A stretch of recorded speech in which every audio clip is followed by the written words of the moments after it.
Get out of my house before I have security. Throw your belongings onto the street.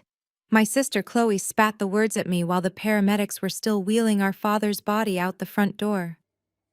The marble floors of our childhood mansion felt like ice beneath my feet.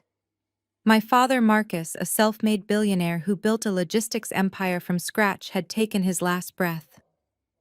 I was still wearing the clothes I had slept in beside his hospital bed for the last 3 days. Now my older sister and her husband Trent were standing in the grand foyer blocking the staircase. Trent was swirling a glass of my father's most expensive bourbon, a smug grin plastered across his face. He looked me up and down with disgust. "Come on, Zariah, be reasonable," he said. "You do not belong here anymore. Take your things and leave quietly." "My name is Zariah and I am 33 years old. Before I tell you how this midnight eviction ended with my sister losing everything, let me know where you are watching from in the comments below. If you have ever had to stand your ground against toxic family members who tried to tear you down, hit the subscribe button. You are going to love hearing exactly how I made them pay for this night. Growing up in this estate, I was always the invisible one. Chloe was the golden child while I worked 80-hour weeks to keep my father's company afloat. I sacrificed my 20s for our family legacy. Yet here I was, being tossed out like trash the moment the true king was gone. I stared at Trent.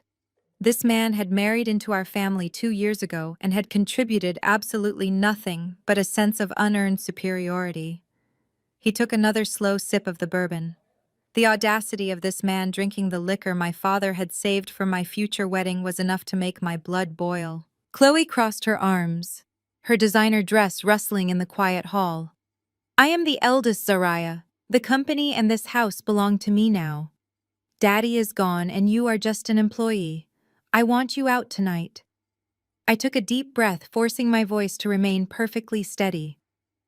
"Chloe, Daddy has not even been gone an hour. You are seriously doing this right now. We need to plan the funeral." She rolled her eyes and stepped closer to Trent. "Trent handles the business now," she sneered.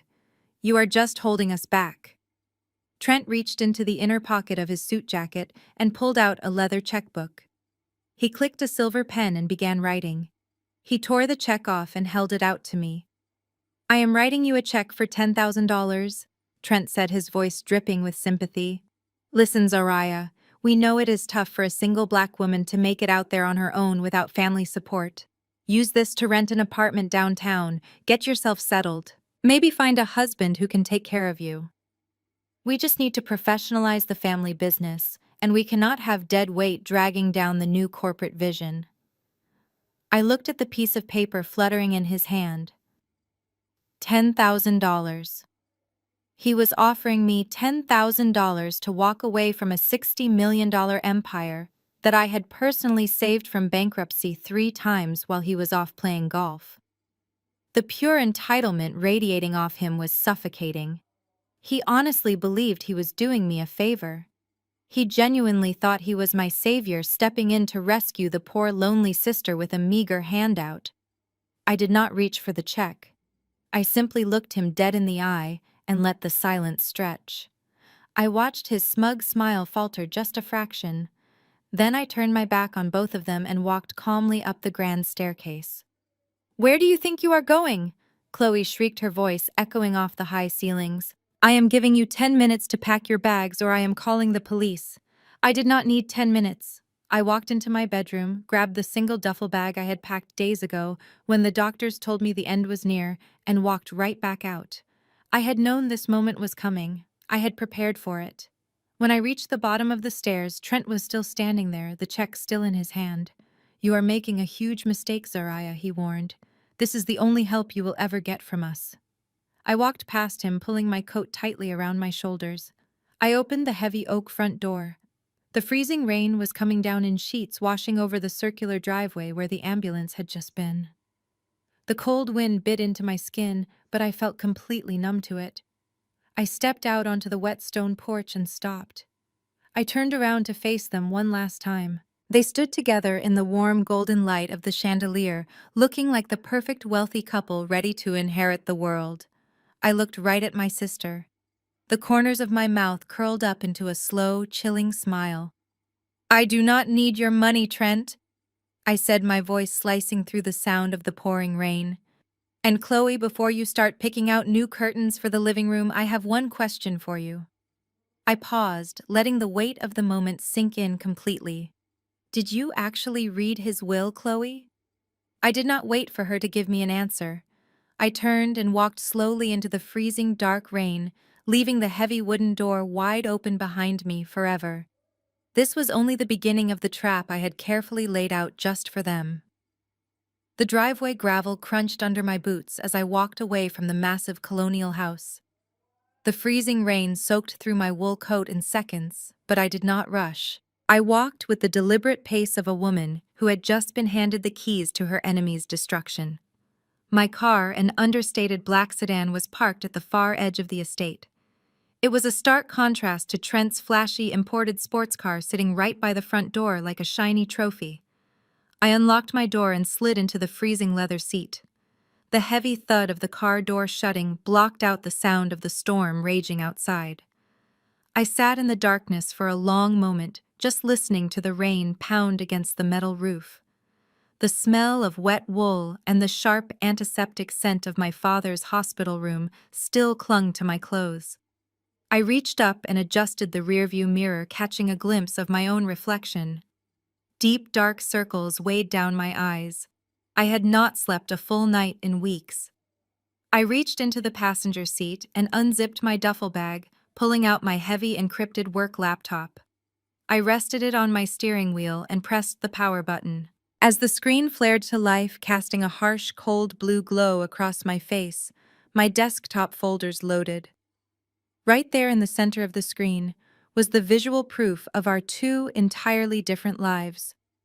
On the left side was a folder labeled Fourth Quarter Risk Analysis, holding thousands of complex spreadsheets I had built during 80-hour work weeks. On the right side, a folder labeled Chloe's Corporate Expenses.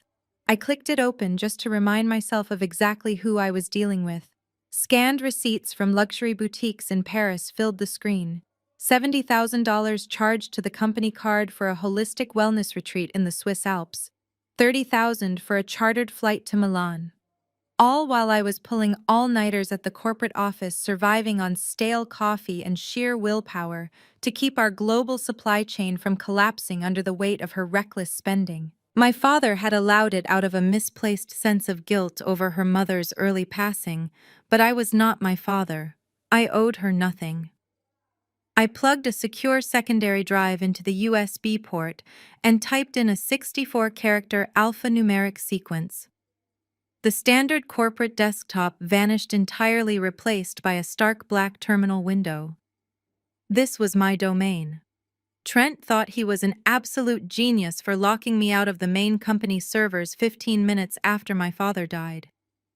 My phone had already buzzed with the automated alert informing me my employee credentials had been revoked. Let him think he had won the first round. He was playing a simple game of checkers while I was restructuring the entire board behind his back. I typed a specific command prompt, launching a hidden network protocol I had quietly installed 6 months ago when my father first got sick. I called it Project Phoenix.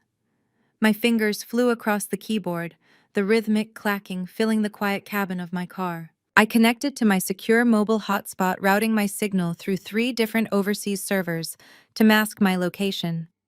The terminal screen scrolled with rapid lines of green code as I bypassed the main corporate firewall Trent was so proud of updating.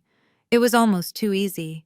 He had immediately rushed to change the administrative passwords, but he had absolutely no idea that the entire company network was built on a secondary foundation I had engineered from the ground up. I watched the progress bar inch forward on the screen. 50%, 70%, access granted. Now I was deep inside the central nervous system of the logistics empire. I navigated straight to the core asset registry. This was the real beating heart of our $60 million operation. The software that tracked every single delivery truck on the road, the digital leases for all our international warehouses, and the proprietary routing algorithms that made the company so incredibly valuable to outside investors. Trent and Chloe firmly believed they now owned all of this simply because their names were printed on the shiny surface-level corporate documents locked in a safe. I initiated the silent lockdown protocol. I did not shut the actual systems down. That would be far too obvious and would give Trent enough time to call in emergency information technology support to investigate the outage. Instead, I severed the digital tethers linking the operational software to the main corporate entity. I systematically rerouted all administrative control directly to an offshore holding company that only I controlled.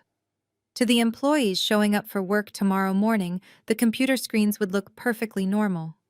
Trucks would still dispatch on time. Client emails would still send. But structurally, the $60 million company my sister thought she just inherited was now bleeding out completely unnoticed. I was quietly transferring every single ounce of intellectual property, every algorithm and every server lease out of their legal jurisdiction. They were about to become the proud owners of a completely empty digital shell holding nothing but liabilities. The heater in my car finally kicked in, blowing warm air across my freezing hands, but I barely felt it. My focus was absolute and razor-sharp. I typed in the final execution command and pressed the enter key with a satisfying crack that echoed in the small space. A small, sleek dialog box materialized in the center of the black screen. The text glowed brightly, illuminating the dark interior of my car and reflecting off my eyes. It read, "Transfer of intellectual property complete. Waiting for manual trigger." I smiled and closed the laptop, plunging the car back into darkness. The morning storm cleared, leaving a sharp, biting cold. I had barely slept, fueled by adrenaline and black coffee, but I dressed with meticulous care. I put on my sharpest charcoal suit and secured my hair into a tight professional bun. If I was cast as the villain in their corporate takeover, I was going to look the part. I drove to logistics headquarters, a gleaming glass and steel high-rise that my father had built from a single warehouse operation. The building stood as a monument to his relentless work ethic, and I felt a pang of grief looking up at his name embossed on the facade. I parked my car and walked through the revolving doors into the expansive marble lobby. The morning rush was in full swing. Hundreds of employees hurried past with coffees, nodding to me with sympathetic smiles. Word of my father's passing had already spread through the corporate grapevine. I approached the security turnstiles and tapped my employee badge against the scanner. I just needed to get up to my office to retrieve some personal physical files before the reading of the will. Instead of the familiar green chime, the reader flashed a harsh red light and emitted a loud mechanical buzz. I frowned and tried again. Red, buzz. A heavy feeling settled in my stomach as I realized what was happening. "Having some trouble there, Zariah." The loud, arrogant voice echoed across the open lobby. I turned slowly to see Trent descending the grand glass staircase. He was flanked by two large uniformed security guards. Trent was wearing a custom navy suit, looking entirely too pleased with himself for a man whose father-in-law was not even in the ground yet. The bustling lobby began to quiet down as employees noticed the standoff. People slowed their pace, glancing over their shoulders, sensing the rising tension. The low hum of morning chatter faded into an uncomfortable dead silence. Trent stepped up to the turnstile, keeping the glass barrier between us like a shield. "Your access privileges have been permanently revoked," he announced, his voice projecting loudly enough for the entire gathering crowd to hear. Chloe and I reviewed the executive payroll last night. As the new head of operations, I have decided that we are implementing immediate restructuring to trim the fat.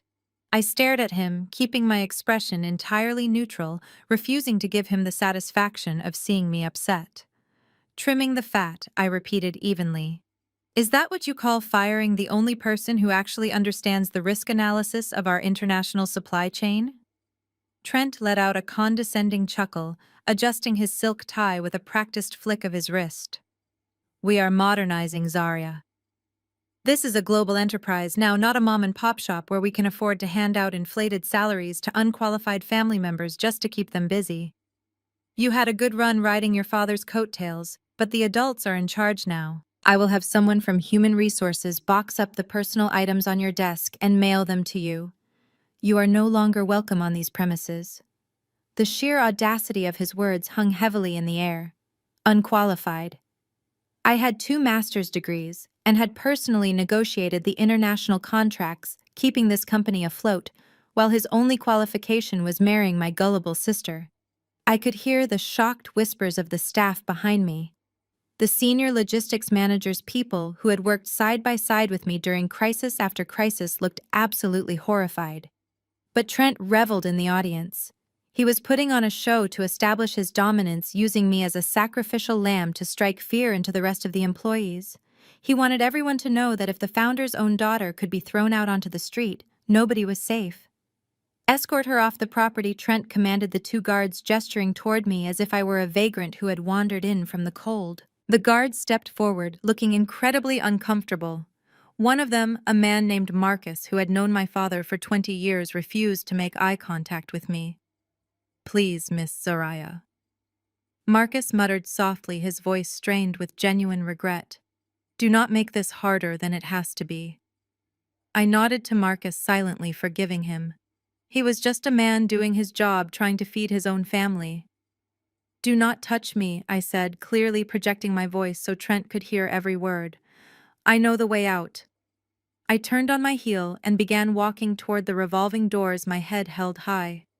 I did not rush or look down. I let the sharp click of my heels echo against the marble floor, projecting absolute confidence. But as I neared the exit, a sleek black town car pulled up to the front curb. The driver scrambled out to open the rear door, and a man stepped onto the pavement. I recognized him instantly. It was Richard Vance, a ruthless corporate raider from a highly aggressive rival Wall Street firm. My father had despised him for years because of his unethical business tactics. I slowed my pace, blending into arriving employees near the glass facade. Trent rushed out the front doors, bypassing me entirely, to greet Richard with an eager handshake. Trent reached into his briefcase and pulled out a red-banded folder. I knew exactly what that folder was. It was our confidential executive portfolio containing the proprietary client lists and internal valuation documents. Trent handed it over to Richard with a greedy smile. My blood ran cold, and then a sharp realization hit me. Chloe had no idea about this secret meeting. Trent was secretly selling the logistics company to our biggest rival before my father's will was even formally read by the lawyer. I watched Trent hand over the confidential portfolio to Richard Vance and felt a sharp, twisted sense of satisfaction. Trent was a fool. He was trying to liquidate a logistics empire he did not even understand, and he was doing it entirely behind my sister's back. Chloe thought she had married a wealthy, brilliant investment banker, but Trent was nothing more than a parasite looking for a quick cash out. I turned away from the glass facade of the building and pulled my coat tighter against the morning chill. I needed a moment to process the sheer magnitude of their stupidity. I walked 2 blocks down the busy downtown street to an upscale cafe I frequented every morning.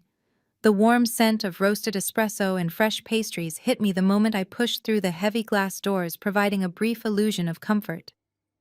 I stepped up to the marble counter and ordered a double-shot espresso. The barista, a friendly college student who knew my usual order, smiled and tapped the screen. "That will be $6.50, he said cheerfully. I reached into my designer purse and pulled out my titanium Family Reserve credit card. It was a card tied directly to the main family trust account. I tapped it against the reader and waited for the familiar approved beep. Instead, the machine emitted a harsh, sharp chirp. The screen flashed red with the word "declined." The barista frowned and tapped the machine. "That is weird," he mumbled. "Let us try inserting the chip." I slid the heavy metal card into the slot. The machine processed for 3 excruciatingly long seconds before flashing the red declined message a second time. A line of impatient commuters was beginning to form behind me. I could feel their eyes boring into my back. A wealthy-looking woman in a camel coat let out a loud, irritated sigh. My face flushed with sudden heat. I pulled out my phone and quickly opened my primary banking application. The screen loaded and my stomach instantly dropped. Every single account listed under the family trust was grayed out. My checking account, my emergency savings, my investment portfolios, all of them displayed a balance of absolute zero with a bright red locked icon next to my name. It took my brain exactly 2 seconds to realize what Chloe had done. While my father was in a coma during his final days, Chloe had pressured his medical team into granting her emergency medical and financial power of attorney. She claimed it was just to pay his immediate hospital bills, but the moment his heart stopped beating last night, she had immediately weaponized that legal document to freeze every single joint account tied to my social security number. She was trying to starve me out. She wanted me completely broke, desperate, and crawling back to her on my hands and knees to beg for that $10,000 pity check. I smiled tightly at the barista.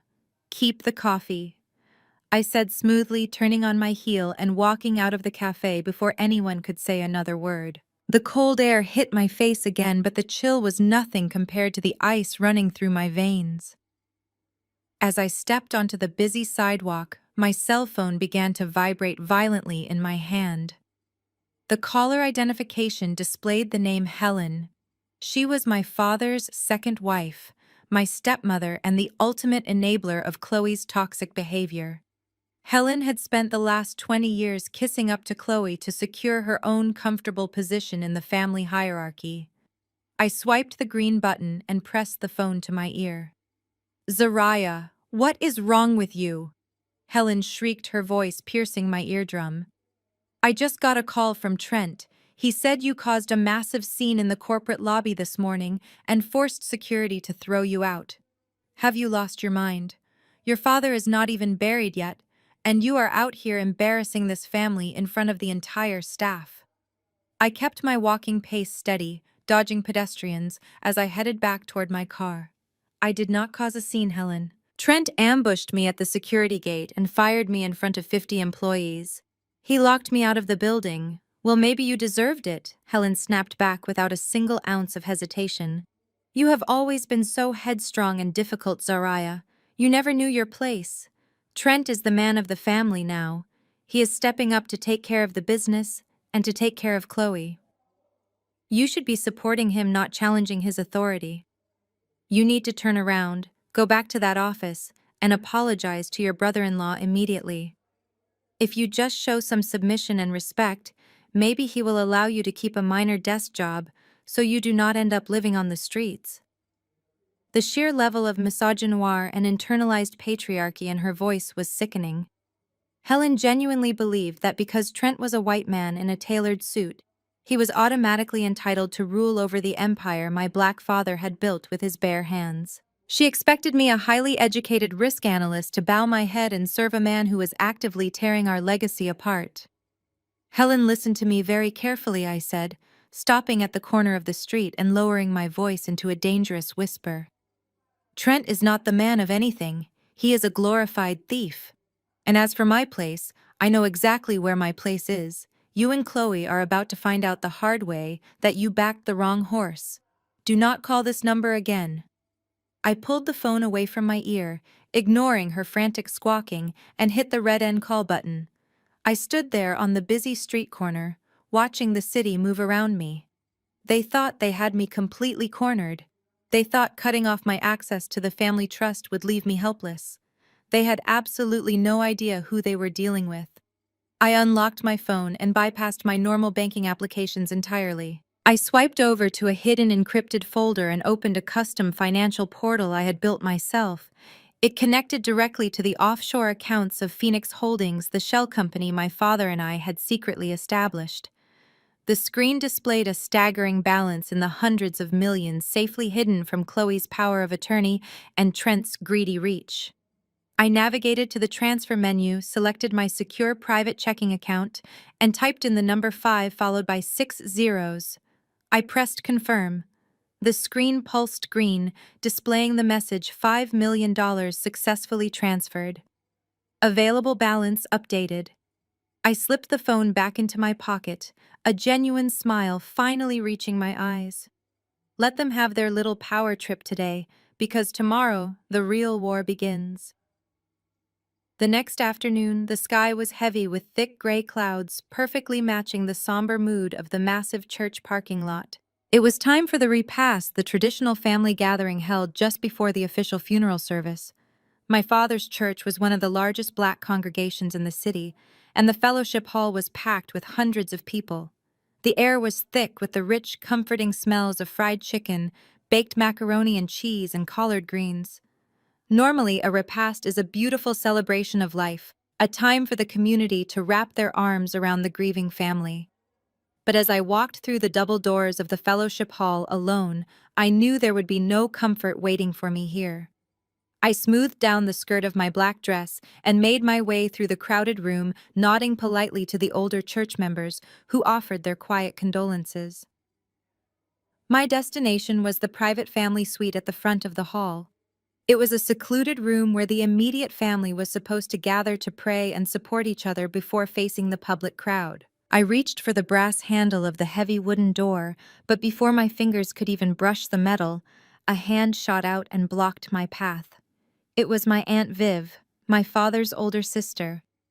She was wearing a massive black church hat, adorned with stiff netting that partially veiled her face, but there was no hiding the sheer disdain in her eyes. Aunt Viv had always resented my father for his massive financial success, and she projected all of that bitter resentment directly onto me because I was the one who helped him run the empire. "This room is for grieving family. Only Zariah," she said, her voice sharp and loud enough to draw the attention of several people standing nearby. "Aunt Viv," I said, keeping my tone completely even. "I am his daughter. Step aside, please." She did not budge an inch. Instead, she crossed her arms over her chest and looked me up and down with an expression of pure disgust. "Are you really his daughter?" she hissed. "Because I watched you at the hospital for 3 days, and I did not see a single tear fall from your eyes." When his heart monitor flatlined, Chloe was on the floor weeping like a proper daughter should. "You just stood there staring at the machines like a cold, unloving robot. You do not get to come in here and pretend to be part of this family now when you could not even be bothered to cry for your own father." I stared at her, feeling a familiar exhaustion wash over me. I wanted to tell her the truth. I wanted to scream that the reason I did not cry at the hospital was because I was too busy coordinating with the chief of surgery, handling the massive medical bills, and fighting off corporate vultures who were already circling our company the moment news of his coma leaked. I was the one making the agonizing medical decisions, while Chloe was busy taking perfectly angled photos of her holding his hand for her social media followers. I had to be the strong one because everyone else in the room was entirely useless. But I knew explaining any of this to Aunt Viv was a complete waste of breath. She did not want the truth. She wanted a villain to blame, and I was the easiest target. "Fine," I said, my voice dropping to a low, chilling pitch. "Keep your VIP room, Aunt Viv. Just remember who paid for the new roof on this church you are standing in." I turned my back on her, leaving her sputtering in absolute shock, and walked toward the far back corner of the sprawling fellowship hall. I grabbed a small styrofoam cup of black coffee from the beverage station and found an empty folding chair near the coat racks. From this vantage point, I had a perfect view of the entire room. I sat quietly in the shadows, blending into the background, and watched the disgusting spectacle unfold. The private family room doors swung open, and out walked Trent. He was not grieving. He was practically glowing. He moved through the crowd of black mourners with the slick, polished ease of a politician on the campaign trail. He was treating my father's repast like a prime networking event. I watched in absolute disgust as he approached a group of my father's oldest investors and business partners. He was shaking hands, clapping men on the shoulder, and leaning in to whisper in their ears. He was actively handing out his own sleek silver business cards right next to the memorial floral arrangements. The white savior complex was on full display. He was working the room subtly, assuring all the wealthy stakeholders that the chaotic urban company my father built was finally under safe, civilized management now that a real Wall Street mind was in charge. He caught the eye of Richard Vance, the rival buyer I had seen him with that morning. They shared a brief knowing nod across the room. Trent was finalizing the illegal sale of our company over plates of potato salad and dinner rolls. It was a level of disrespect, so profound it actually made me smile. They were all so blinded by their own arrogance and greed that they could not see the massive trap I had already set right beneath their feet. I took a slow sip of my bitter coffee, letting the dark liquid burn the back of my throat. Suddenly, the heavy entrance doors of the fellowship hall opened. The room seemed to quiet down slightly as Mr. Sterling, our longtime family lawyer, walked in. He was a tall, distinguished older gentleman who had been my father's most trusted legal advisor for over 3 decades. He carried his signature leather briefcase and wore a solemn expression. He paused at the entrance, scanning the crowded room. Chloe immediately spotted him and waved frantically from the front of the hall, eager to suck up to the man holding the keys to the kingdom. But Mr. Sterling did not walk toward Chloe. He adjusted his glasses and began walking down the side aisle, moving deliberately toward the back of the room, where I was sitting in the shadows. He did not look directly at me. He kept his eyes fixed straight ahead, walking with a steady, measured pace. As he passed by my folding chair, he did not break his stride for even a fraction of a second, but his hand dipped slightly and he dropped a small, neatly folded white cocktail napkin directly onto my lap. I kept my eyes on Trent, who was still busy laughing with an investor across the room. I slowly uncrossed my legs and placed my hand over the napkin, feeling the rough texture of the paper against my skin. Mr. Sterling continued walking all the way to the front of the hall to greet Chloe and the rest of the family, acting as if nothing had happened. I casually looked down and unfolded the small square of paper. Written in the center with a crisp black fountain pen were exactly 4 words that made my heart race with absolute triumph. They took the bait. I crumpled the small white napkin in my hand, feeling a surge of pure adrenaline wash away the exhaustion of the past 3 days. They took the bait. Those 4 simple words from Mr. Sterling meant that Trent and Chloe had swallowed my carefully constructed illusion whole. I slipped the napkin into my purse and stood up from my folding chair in the back of the fellowship hall. It was time to move into the main sanctuary for the official funeral service. The heavy wooden doors opened, and the massive congregation began to file into the grand cathedral. The church was an architectural marvel, with high vaulted ceilings and beautiful stained glass windows that bathed the pews in colorful light. I walked down the center aisle, keeping my eyes fixed on the massive mahogany casket draped in white roses at the altar. I approached the roped-off VIP section at the very front where the immediate family was supposed to sit. A young usher wearing a stiff black suit stepped into my path and held up a white-gloved hand. "I am sorry, Zariah," he whispered, looking incredibly guilty. "Your stepmother gave strict instructions. You are seated in row 4. I looked past his shoulder. The front row was entirely occupied by Helen Chloe Trent and a few of Trent's wealthy business associates who had never even met my father. The second and third rows were filled with distant cousins who only called when they needed money and enablers who had always catered to Chloe's dramatic whims. They were deliberately pushing me to the back, forcing me to sit behind people who barely knew the man in the casket. A week ago, this blatant disrespect would have broken my heart. Today, it just fueled my quiet, burning fire. I gave the young usher a polite nod. "It is fine," I told him softly. I took my seat in the 4th row, sliding in next to an elderly woman who used to babysit me. From this distance, I had a perfect view of my sister's ridiculous performance.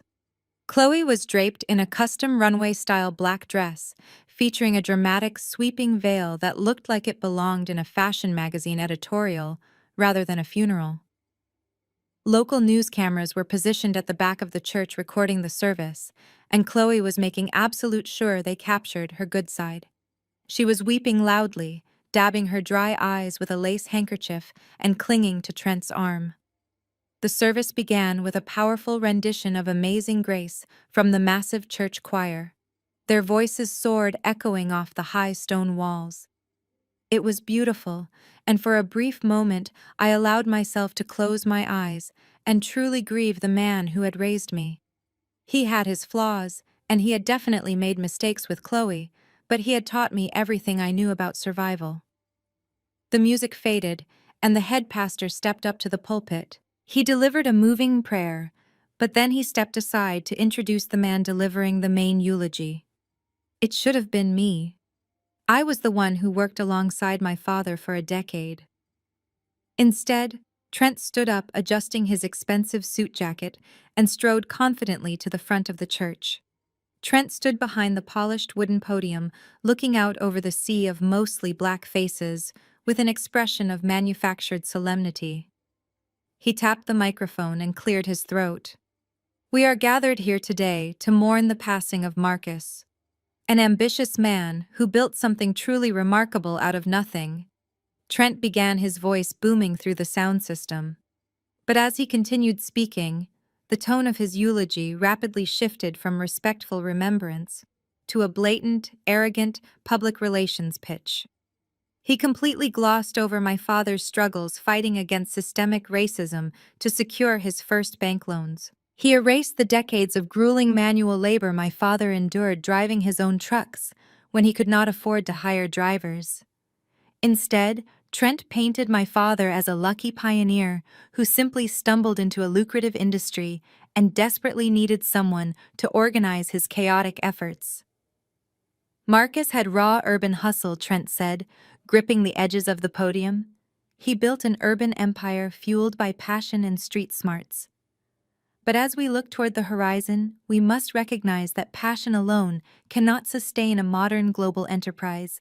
It is my great honor to step into his shoes and guide this family business into a more civilized corporate era. We will refine his raw vision and bring true Wall Street sophistication to this company. A collective, uncomfortable murmur rippled through the front half of the congregation. The older church members shifted in their pews, offended by the blatant microaggressions dripping from every single word. Civilized corporate era, urban hustle.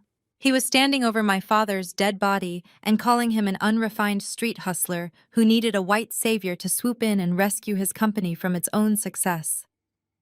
I dug my fingernails into my palms until they ached.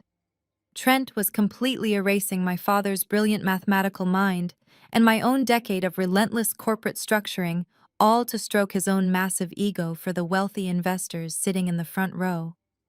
I took a slow, deep breath, forcing my heart rate to steady. Let him talk, I reminded myself. Let him dig his own grave as deep as he possibly can. Just as Trent raised his hands to deliver his grand concluding remarks, I felt a sharp vibration in my black leather purse. I waited a moment, keeping my head bowed as if I were overcome with emotion. I slowly unclasped the purse and slipped my cell phone out, resting it flat on my lap, hidden beneath the program. The screen lit up with a secure encrypted notification. It was a text message from David, the lead software engineer, who had helped me build Project Phoenix. David was one of the few people at the company who was entirely loyal to me. I unlocked the screen using my thumbprint. The text message consisted of exactly 2 sentences, but they hit me like a jolt of pure electricity. Trent just initiated the sale of the core logistics fleet to Richard Vance. He wants it legally finalized before the will is read tomorrow morning. I stared at the glowing screen as Trent stepped down from the podium to the sound of polite, scattered applause. Trent was accelerating his timeline.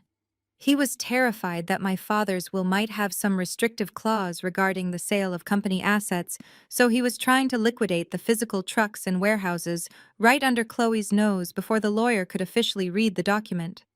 He thought he was outsmarting everyone, but he did not realize that the logistics fleet he was desperately trying to sell was completely worthless without the proprietary routing software I had already stripped away. He was not selling an empire. He was selling a fleet of empty metal boxes. I locked my phone and slipped it back into my purse, a cold, calculating smile spreading across my face. Play your little game, Trent. Tomorrow morning you are going to learn exactly what my urban hustle looks like. The silent drive to Oakwood Cemetery was a blur of sleek black cars cutting through the heavy gray afternoon. The rain had stopped, but the damp chill remained hanging over the manicured green lawns and towering marble headstones. I stood near the back of the crowd as the polished wooden casket was lowered into the earth. The pastor spoke his final words, committing my father to the ground. People threw handfuls of dirt and single white roses onto the casket. Helen wailed theatrically, leaning heavily against Trent, who looked like he was already mentally counting the money from the upcoming sale. I did not cry. My morning had been done in the quiet hum of the hospital room, holding my father's hand when it mattered most. I turned away before the service officially ended, wanting to beat the rush of fake sympathies and empty condolences from distant relatives. I walked down the stone path toward where I had parked my car. I was halfway down the winding cemetery road when I heard the sharp, frantic clicking of designer heels striking the pavement behind me. "Zariah, wait right there." It was Chloe. I stopped and slowly turned around. She was marching toward me, her ridiculous dramatic veil flipped back over her expensive hat. Her face was flushed, not with grief, but with a strange, manic kind of triumph. Trent was nowhere in sight, probably off confirming the details of his corporate treason with Richard Vance. Before I could even ask what she wanted, Chloe closed the distance between us and aggressively shoved a folded piece of white paper directly into my chest. "Take it," she snapped. I caught the paper before it fell to the wet ground. I unfolded it slowly, keeping my eyes locked on her face. It was a formal legal document stamped by a county judge, a temporary restraining order. "You are completely out of your mind," I said, my voice dangerously calm as I scanned the legal jargon. According to this piece of paper, I was legally barred from coming within 500 feet of the family mansion or the corporate headquarters. She had cited emotional distress and a fabricated threat of violence, claiming I had become erratic and dangerous since our father's passing. "You made a massive scene at the office this morning," Chloe said, crossing her arms defensively. "Trent told me everything. You were screaming at the guards and refusing to leave. I will not have my peace disrupted during my period of mourning. You are a toxic presence, Zariah, and I will not allow you to ruin the legacy Daddy left me. You need to stay away from my house and my company." "Your company," I repeated, letting the words hang in the freezing air. "You do not even know what the company does, Chloe. You could not name 3 of our top international clients if your life depended on it. You have never stepped foot in one of our distribution centers." She scoffed, waving her diamond-ringed hand dismissively. "I do not need to know the boring details. That is what we hire people for. Trent is managing the transition perfectly. In fact, he is restructuring the assets as we speak to free up some immediate liquid capital." I felt a sharp internal jolt of amusement. She actually believed Trent was liquidating assets for her benefit. She had no idea he was selling off the logistics fleet to cover his own massive gambling debts right under her nose. "Once the will is officially read tomorrow morning, I am taking a much-needed break," Chloe continued, her voice dripping with pure arrogance. "Trent and I have decided that I need time to heal from this immense trauma. I am booking a 6-month European tour, Paris, Milan, the Amalfi Coast. I am flying first class all the way. It is what Daddy would have wanted for his little girl." I stared at her, trying to fathom the sheer depth of her delusion. "And exactly how are you funding this 6-month healing journey?" I asked, tilting my head slightly. She smiled, a cruel, greedy smile that twisted her perfectly made-up face. "The company emergency reserve fund, of course. There is over $12 million sitting in that account. Trent said we can pull from it as soon as the legal transfer is complete tomorrow. Consider it my severance package for having to deal with you for the last 30 years. She was planning to raid the corporate emergency reserves, the very funds I had meticulously built and protected to ensure our truck drivers had health insurance and our warehouse workers got their holiday bonuses. She was going to drain it dry to buy designer handbags in Italy. A younger version of me would have screamed at her. I would have tried to reason with her, begged her to understand the devastating consequences of bankrupting the family business. But the woman standing in the cemetery today felt nothing but cold, hard clarity. Let her run toward the cliff. Let her jump. I looked down at the restraining order in my hands. I carefully folded it precisely in half and then in half again. I looked back up at my sister and let a genuine warm smile spread across my face. It was the first time I had smiled at her in years, and it visibly unnerved her. She took a tiny step back, her confidence finally faltering for just a fraction of a single second, revealing her hidden fear. "Enjoy the vacation, Chloe," I said, my voice soft and steady, as I slipped the folded paper into my coat pocket. "Make sure you book a one-way ticket." I left the cemetery behind me, the gray headstones fading into the heavy fog. I drove straight through the city, avoiding main highways to make sure I was not being followed. Trent was a desperate man, and desperate men often hired investigators to tie up loose ends. I navigated through winding back roads until I reached the industrial district. I pulled into the empty parking lot of a rundown diner, sitting on the desolate outskirts of town. It was the kind of greasy spoon establishment my sister Chloe would never be caught dead in, which made it the perfect meeting spot for tonight. The flickering neon sign buzzed loudly above the entrance, casting a harsh red glow across the wet pavement. I turned off the engine and sat in the quiet car, collecting my thoughts before stepping out into the biting wind. I walked inside, pulling my coat collar up against the chill. The diner smelled heavily of burnt coffee and old frying oil. It was empty except for a lone, tired waitress wiping down the front counter and a solitary figure sitting in the darkest back corner booth. It was Mr. Sterling. He had traded his tailored funeral suit for a thick gray trench coat and a dark fedora, looking every bit like a man carrying highly dangerous corporate secrets. I walked past the empty tables and slid into the cracked red vinyl booth across from him. He pushed a steaming heavy ceramic mug of black coffee across the scratched table toward me. "You played your part perfectly at the service today, Zariah," he said, his voice low and incredibly steady. I wrapped my freezing fingers around the hot mug, taking a slow sip of the bitter dark liquid. It was not very hard to play the victim when my own family is so remarkably eager to treat me like one, I replied flatly. I reached into my coat pocket and pulled out the legal document Chloe had shoved into my chest at the gravesite. I unfolded the restraining order and slid the crisp white paper across the sticky table. Mr. Sterling picked it up and scanned the dense legal jargon with his sharp, trained eyes. A dry, humorless chuckle escaped his lips, echoing quietly in the empty booth. "She always did have a massive flair for unnecessary dramatics," he muttered, shaking his head in sheer disbelief. "She is legally barring you from the corporate headquarters, assuming you would try to sabotage her grand inheritance." I leaned forward, resting my elbows on the table, my eyes locking with his. "She is completely blind, Mr. Sterling. She thinks Trent is liquidating the company emergency reserves just so she can go on a luxurious 6-month European vacation to heal from her grief. She actually believes he is managing the transition to help her build a bigger empire." Mr. Sterling set the paper down, and his expression grew incredibly serious. It was the exact same calculating look he used to give my father, right before they went into a ruthless boardroom battle. "Trent is not helping anyone but himself, Zariah," he said, leaning in closer, so his voice would not carry. "And the situation we are dealing with is far worse than we originally anticipated." I listened carefully as the veteran lawyer began to lay out the full, terrifying scope of my brother-in-law's betrayal. I knew Trent was a greedy, entitled parasite, but I always assumed he was just an opportunistic corporate shark looking for an easy ride.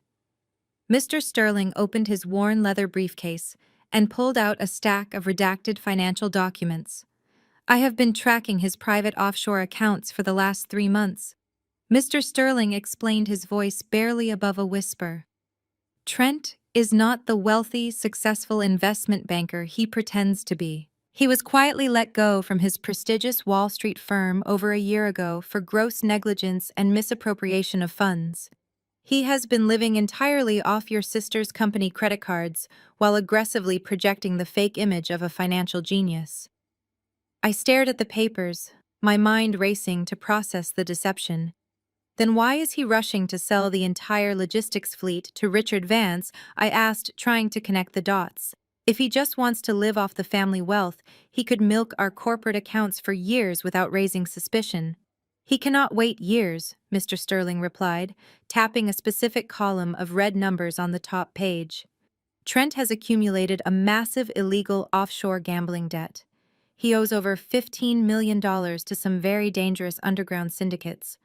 They called his massive debt in last week right around the exact time your father went into the coma. That is precisely why Trent is accelerating the corporate sale. He desperately needs $15 million in untraceable liquid cash immediately just to save his own life. The final pieces of the ugly puzzle slammed into place with sickening clarity. Trent was not just stealing our family company, he was preparing to burn it straight to the ground to cover his own pathetic, degenerate mistakes. He was using my father's legacy as a giant casino chip to pay off violent criminals. He plans to finalize the handshake sale with Richard Vance tomorrow morning, right before the official reading of the will. Mr. Sterling continued outlining the grim timeline. He convinced Chloe to sign over temporary executive operational control, citing her severe emotional distress from the funeral. She signed away her only legal leverage without even bothering to read the fine print. Once Richard Vance wires the money for the truck fleet, Trent will take his $15 million cut and completely disappear, leaving Chloe holding an empty corporate shell and a massive mountain of angry, unpaid logistics workers. I felt a cold, hard knot form in my stomach. I did not care about my sister losing her luxury shopping funds, but I deeply cared about the hundreds of hardworking employees who relied on our business to feed their families and pay their mortgages. Trent was completely willing to destroy all of those innocent lives just to save his own miserable skin. He thought he had outsmarted a brilliant self-made black billionaire and his highly educated daughter. He truly believed his white privilege and his tailored suits made him entirely untouchable. He is going to be in for a very rude awakening tomorrow morning, I said, leaning back in the vinyl booth with absolute certainty. I already initiated the silent lockdown protocol from my car this afternoon. The intellectual property is fully secure. The massive logistics fleet he is trying to sell is nothing but useless pieces of metal without my proprietary software to route them. By the time Richard Vance realizes he just bought a completely dead system, Trent will be permanently trapped in his own web of fraud. Mr. Sterling allowed a slow, proud smile to spread across his weathered face. Your father always said you were the only person in the world who truly understood the brutal art of corporate war, Zariah. He knew Chloe would eventually run the company into the ground with her spending, but he never anticipated a desperate predator like Trent trying to swallow it whole in one bite. That is exactly why your father trusted you to hold the ultimate legal fail-safe. Mr. Sterling reached back into his leather briefcase one final time. He pulled out a thick, heavy black folder. The edges were sealed, and it carried a weight of immense power. Printed in crisp silver letters across the front of the dark cover were the words, Phoenix Holdings. He slid the black folder slowly across the table until it touched my hands. The diner around us seemed to fall completely silent. Mr. Sterling looked at me with a fierce, burning loyalty in his eyes. Are you ready to pull the plug? Madam CEO. I looked down at the black folder resting between my hands. Yes, I am ready, I told Mr. Sterling. Let them have their little celebration tonight. By tomorrow morning, there will be nothing left to celebrate. I paid for our coffees and walked back out into the cold night air, feeling more powerful than I had in my entire life. 24 hours before the official reading of my father's will, the executive suite at our corporate headquarters was buzzing with sickening excitement. I was not there in person, of course. Chloe had made sure her ridiculous restraining order was enforced by the building security guards, but she and Trent had completely forgotten one crucial detail. I designed the entire internal security network for that building. I was sitting comfortably on my living room sofa holding a warm cup of herbal tea, watching a live high-definition video feed of the main boardroom directly on my laptop screen. The boardroom was lavishly decorated for the occasion.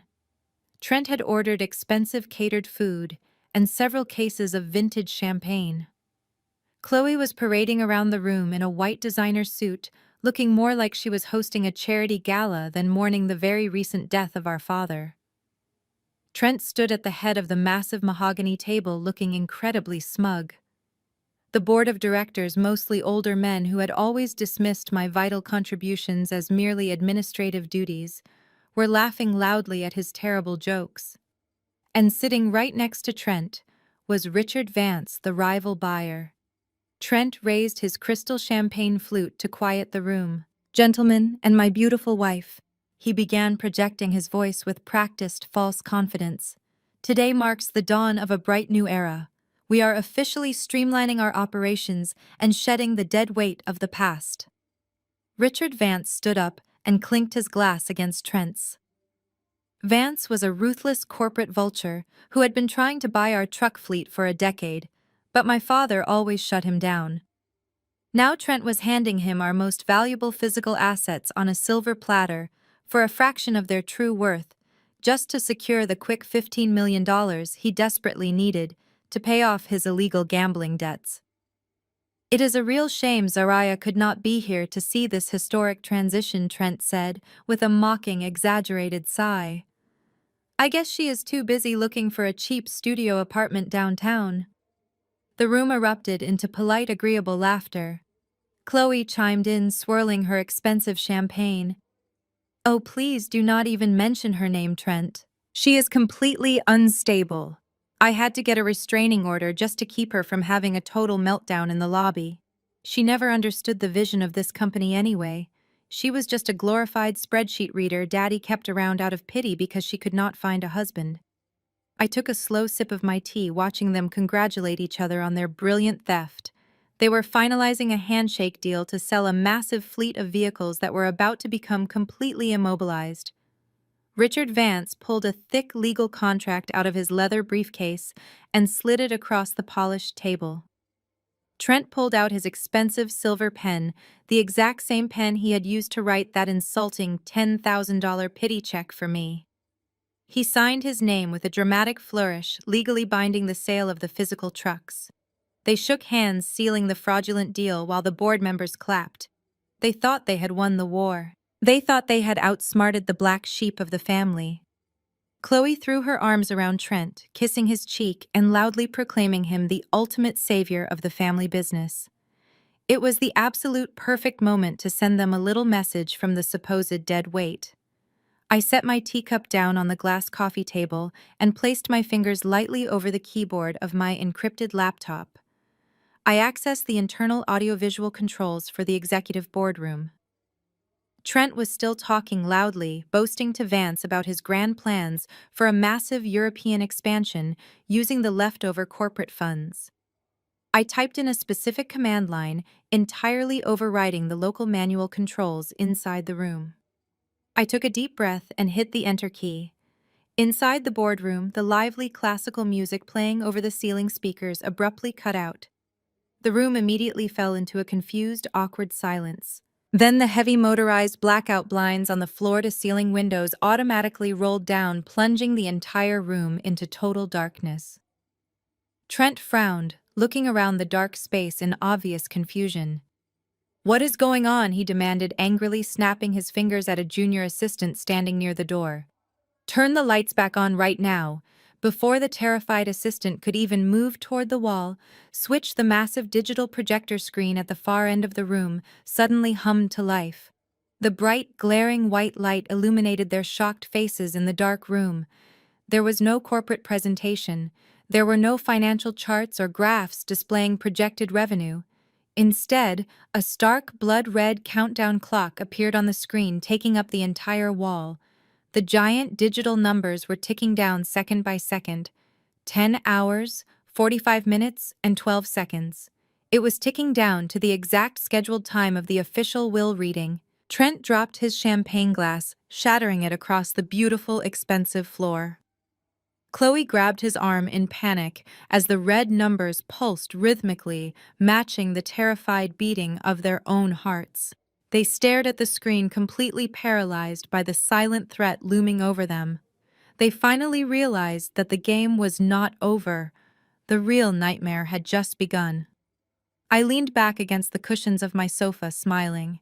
Tomorrow they would lose everything they ever cared about in this entire world. The sun rose on the 72nd hour since my father took his last breath. It was the morning of the official reading of the will. I dressed in a tailored crimson suit, a deliberate departure from the morning black I had worn for the last 3 days. Crimson was the color of power, and today I was stepping into my full authority. I drove to the logistics headquarters, feeling an incredible sense of calm. The crisp morning air matched the sharp clarity in my mind. When I pulled into the executive parking lot, Trent's flashy sports car was already parked in my father's reserve space. I parked my modest sedan right next to it, turned off the engine, and walked toward the towering glass doors of the building. The lobby was completely silent as I walked through. The front desk security guard saw me approach and immediately tensed up, remembering the dramatic confrontation from the day before. The head guard stepped forward, holding up his hands defensively. "Miss Zariah," he started, his voice shaking slightly. "We have strict orders from Mr. Trent not to let you into the building. There is an active restraining order." I did not break my stride. I looked right through him and kept walking toward the private executive elevator. "I am here for a legally mandated proceeding conducted by the family attorney," I said clearly. "If Trent wants to have me arrested for attending the reading of my own father's, we'll tell him to call the police right now and explain it to the local press." The guard hesitated, lowering his hands, and I stepped into the elevator alone, pressing the button for the top floor. The doors slid open, revealing the expansive reception area of the executive suite. The heavy mahogany doors of the main boardroom were closed, but I could hear the muffled sounds of excited chatter coming from inside. I placed my hands flat against the polished wood and pushed the doors wide open. The room fell dead silent the moment I stepped over the threshold. The scene was perfectly set. Chloe was sitting at the head of the massive table wearing another ridiculous designer outfit, looking completely triumphant.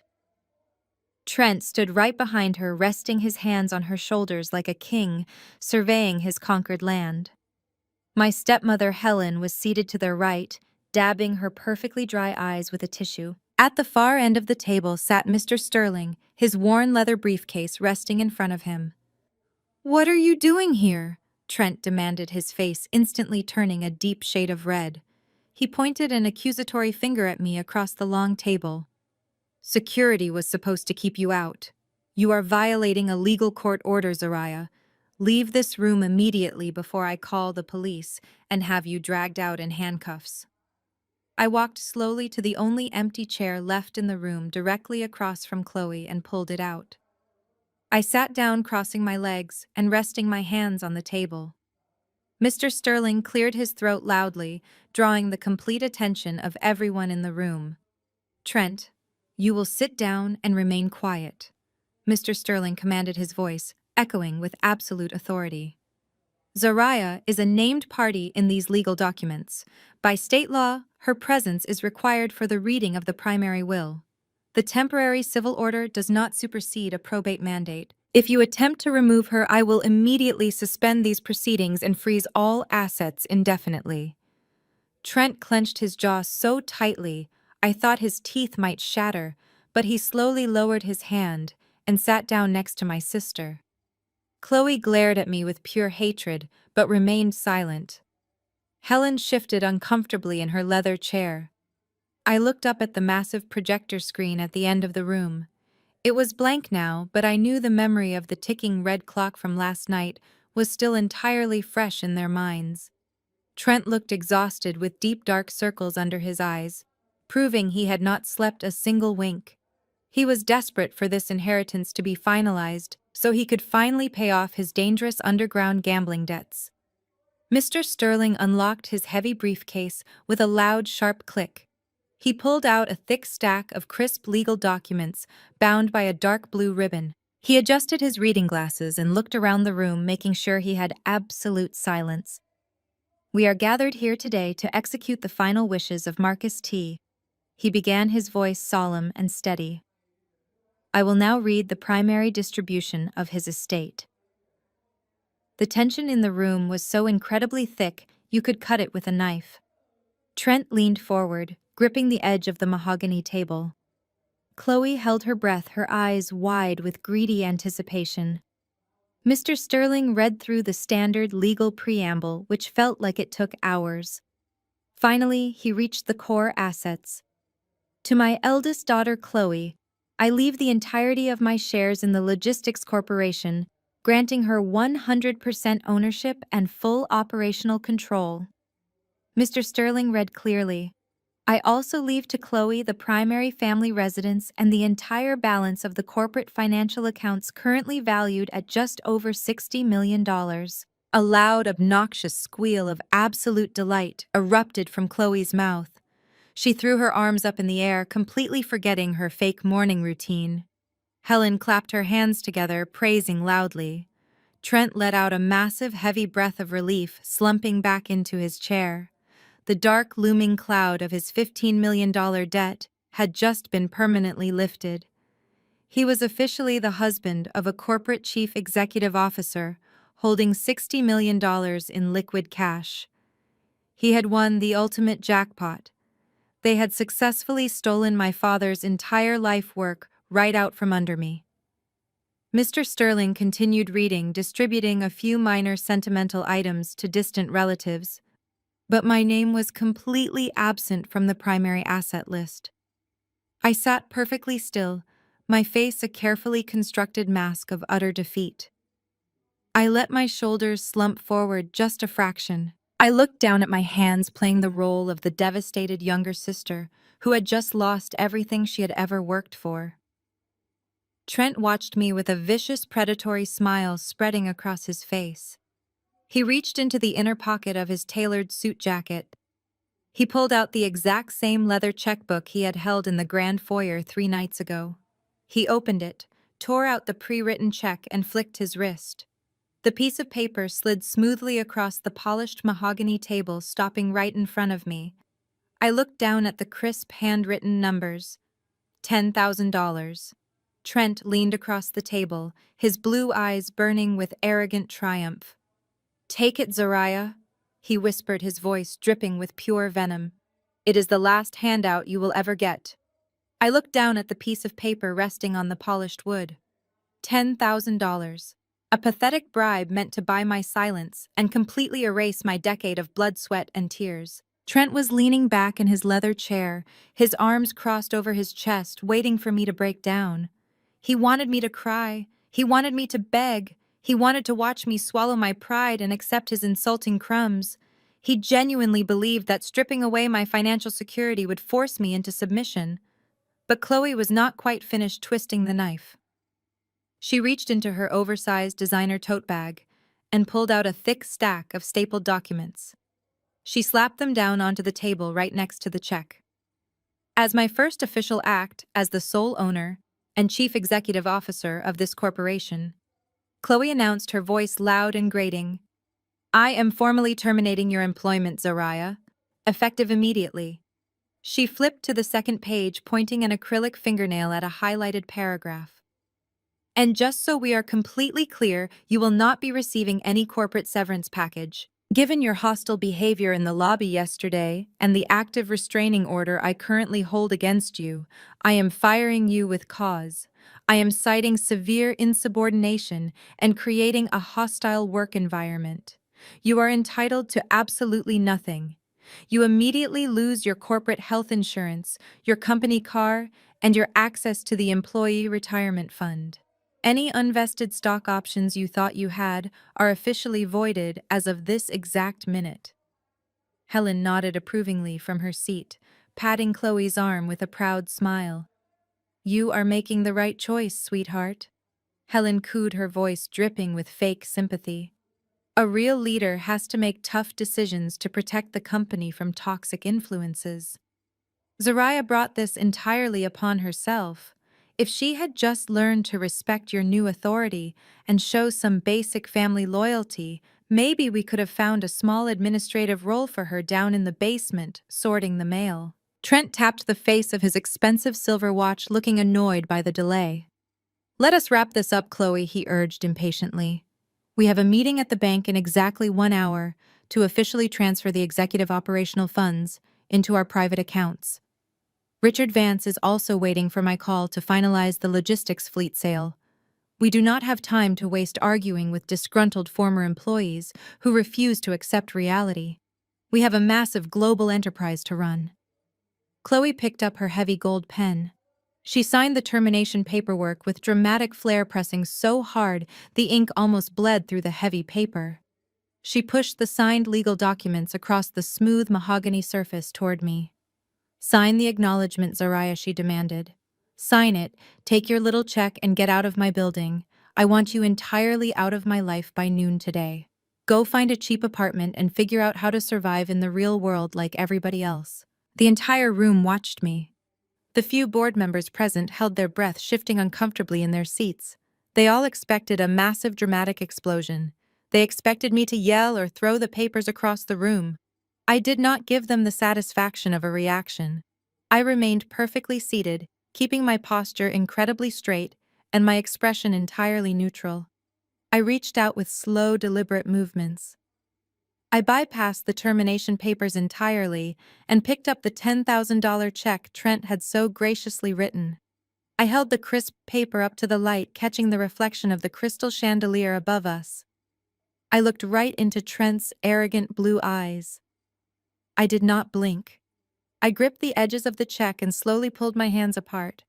The sharp sound of tearing paper echoed loudly in the dead silent mahogany boardroom. Trent's smug smile instantly vanished, replaced by a look of sheer, utter confusion. I placed the two torn halves together and tore them again. I continued tearing the heavy paper into smaller and smaller pieces until it was nothing but a handful of useless confetti. I opened my fingers and let the tiny pieces flutter down onto the shiny surface of the expensive table covering her termination papers in a blanket of shredded garbage. No one spoke. The sheer disrespect of my silent action completely paralyzed them. I did not need to shout to establish my dominance. My absolute calm in the face of their supposed ultimate victory completely unnerved them.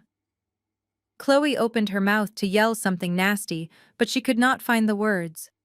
Trent gripped the padded arms of his chair, his knuckles turning bright white as his face flushed red with sudden anger. "You are completely insane," Chloe finally whispered, her voice shaking slightly as she stared at the shredded check. I ignored her completely. I slowly turned my head and locked eyes with Mr. Sterling, who had been sitting quietly at the far end of the long table watching the entire spectacle unfold with his hands neatly folded. He gave me the slightest, almost imperceptible nod of his head. The trap was now fully set.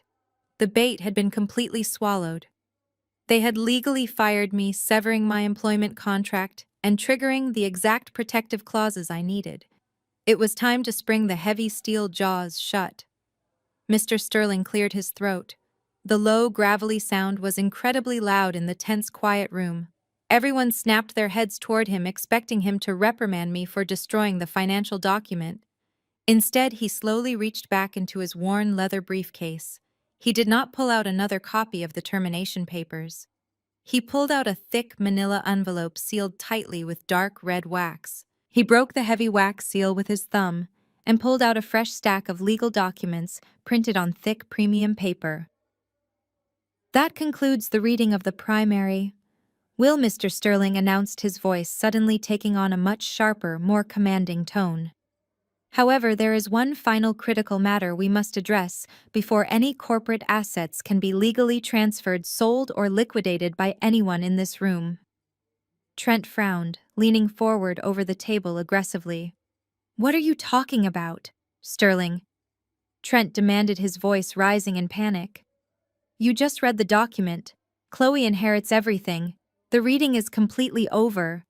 I have a bank transfer scheduled." Mr. Sterling adjusted his reading glasses and looked directly at Trent with cold, brutal professional detachment. "Not quite, Trent," Mr. Sterling replied firmly. "Now moving on to the addendum executed exactly 1 year prior to Marcus T's death regarding a blind trust. The words blind trust hung in the heavy air of the boardroom. Trent lowered himself into his chair, his eyes darting between Mr. Sterling and the envelope. A blind trust. Trent repeated, his voice losing its arrogant edge. What blind trust? Marcus never mentioned any blind trust to me. We went over the entire corporate structure together just last month. Mr. Sterling did not bother looking up from the documents. Your father-in-law did not consult you on matters of corporate security, Trent. 12 months ago, Marcus foresaw vulnerabilities within his logistics empire. He recognized certain individuals might dismantle his legacy for personal gain. Therefore, he initiated a comprehensive internal restructuring program. I will now read the binding terms of that restructuring. Chloe scoffed, waving her diamond-ringed hand. It does not matter. I own 100% of the shares and the $60 million accounts. A trust fund for some distant relatives is not going to change my executive authority. Read it quickly so we can leave. Mr. Sterling adjusted his reading glasses. I assure you, Chloe, this changes absolutely everything. He cleared his throat again and began to read from the thick stack of premium paper. Effective immediately upon the signing of this addendum, the primary corporate entity known as Marcus T. Logistics is hereby legally separated from its foundational assets. In order to protect the legacy of my life's work, I, Marcus acting as sole owner and majority shareholder, authorize the complete transfer of all intellectual property. Trent frowned, leaning forward over the polished wood. Intellectual property? What does he mean by that? We just run a massive fleet of delivery trucks. Mr. Sterling continued reading, ignoring the interruption completely. This transfer includes, but is not limited to, the proprietary routing algorithms, the global tracking software, the automated dispatch network, and the complete encrypted client database. All of these core digital assets were legally sold and transferred in their entirety to an independent external holding company. A heavy, uncomfortable silence descended upon the boardroom.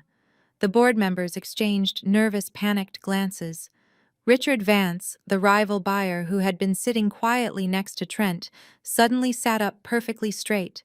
Vance was a ruthless businessman, and he immediately recognized the terrifying legal jargon Mr. Sterling was reading. Wait a minute, Vance interrupted, his voice sharp and demanding. Are you telling me that the company Chloe just inherited does not actually own the routing software that makes the delivery trucks run? That is precisely what I am telling you, Mr. Vance. Mr. Sterling replied calmly. The primary corporate entity merely licenses the software on a strict month-to-month basis from the external holding company. Furthermore, the addendum continues. Mr. Sterling flipped to the second page. I, Marcus, also authorize the complete transfer of all physical master leases. This includes the commercial leases for all 140 international distribution warehouses and the direct titles to the entire commercial transport fleet. Trent's face drained of all color. He looked like he had just been punched directly in the stomach. He reached out and grabbed the edge of the large mahogany table, his knuckles turning completely white. No, that is absolutely impossible. Trent stammered, his voice cracking with sudden terror. I just signed the binding legal paperwork with Richard today. We are selling that entire fleet. We own those trucks. They belong to us. Mr. Sterling looked at Trent with a mixture of deep pity and absolute disdain. You do not own a single truck, Trent. You own a corporate shell that rents the trucks. You cannot sell physical assets you do not legally possess. Attempting to do so is textbook corporate fraud. Richard Vance slammed his fist onto the table. The loud crack echoed through the quiet room. Are you kidding me? Vance yelled, glaring at Trent with pure murderous rage. You tried to sell me a $60 million fleet of empty metal boxes that you do not even own. You are playing dangerous games with my money, Trent. I will bury you for this. Trent held up his hands, desperately trying to calm the enraged billionaire. Richard, please just wait a second. There has to be a mistake. Sterling is lying. He is trying to protect Zariah. Chloe owns the company. Chloe owns the $60 million. Mr. Sterling flipped to the third and final page of the addendum. The $60 million currently sitting in the corporate accounts is not profit, Mr. Sterling stated coldly, cutting through the rising panic in the room. Those funds are entirely earmarked for massive operational liabilities. You owe employee payroll, you owe international taxes, and most importantly, you owe massive monthly licensing fees to the holding company. If you fail to pay those exorbitant fees, the holding company has the legal right to instantly revoke your software access and repossess the entire logistics fleet. Chloe was hyperventilating now. Her perfect, carefully applied makeup was beginning to crack under the sheer weight of her rapidly escalating panic. She looked around the room, her eyes wide and terrified.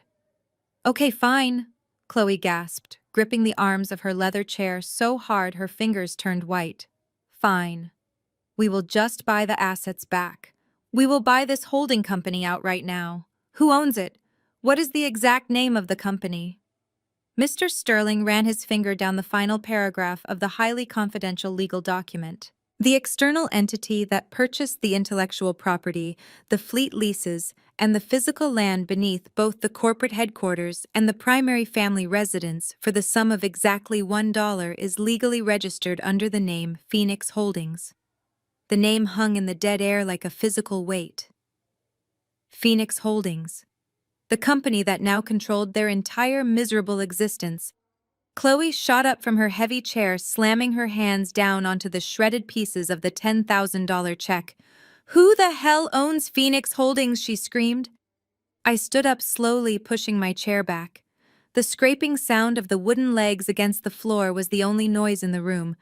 Chloe was breathing heavily, her chest heaving as she glared at Mr. Sterling, waiting for him to answer her desperate question. She did not even look at me.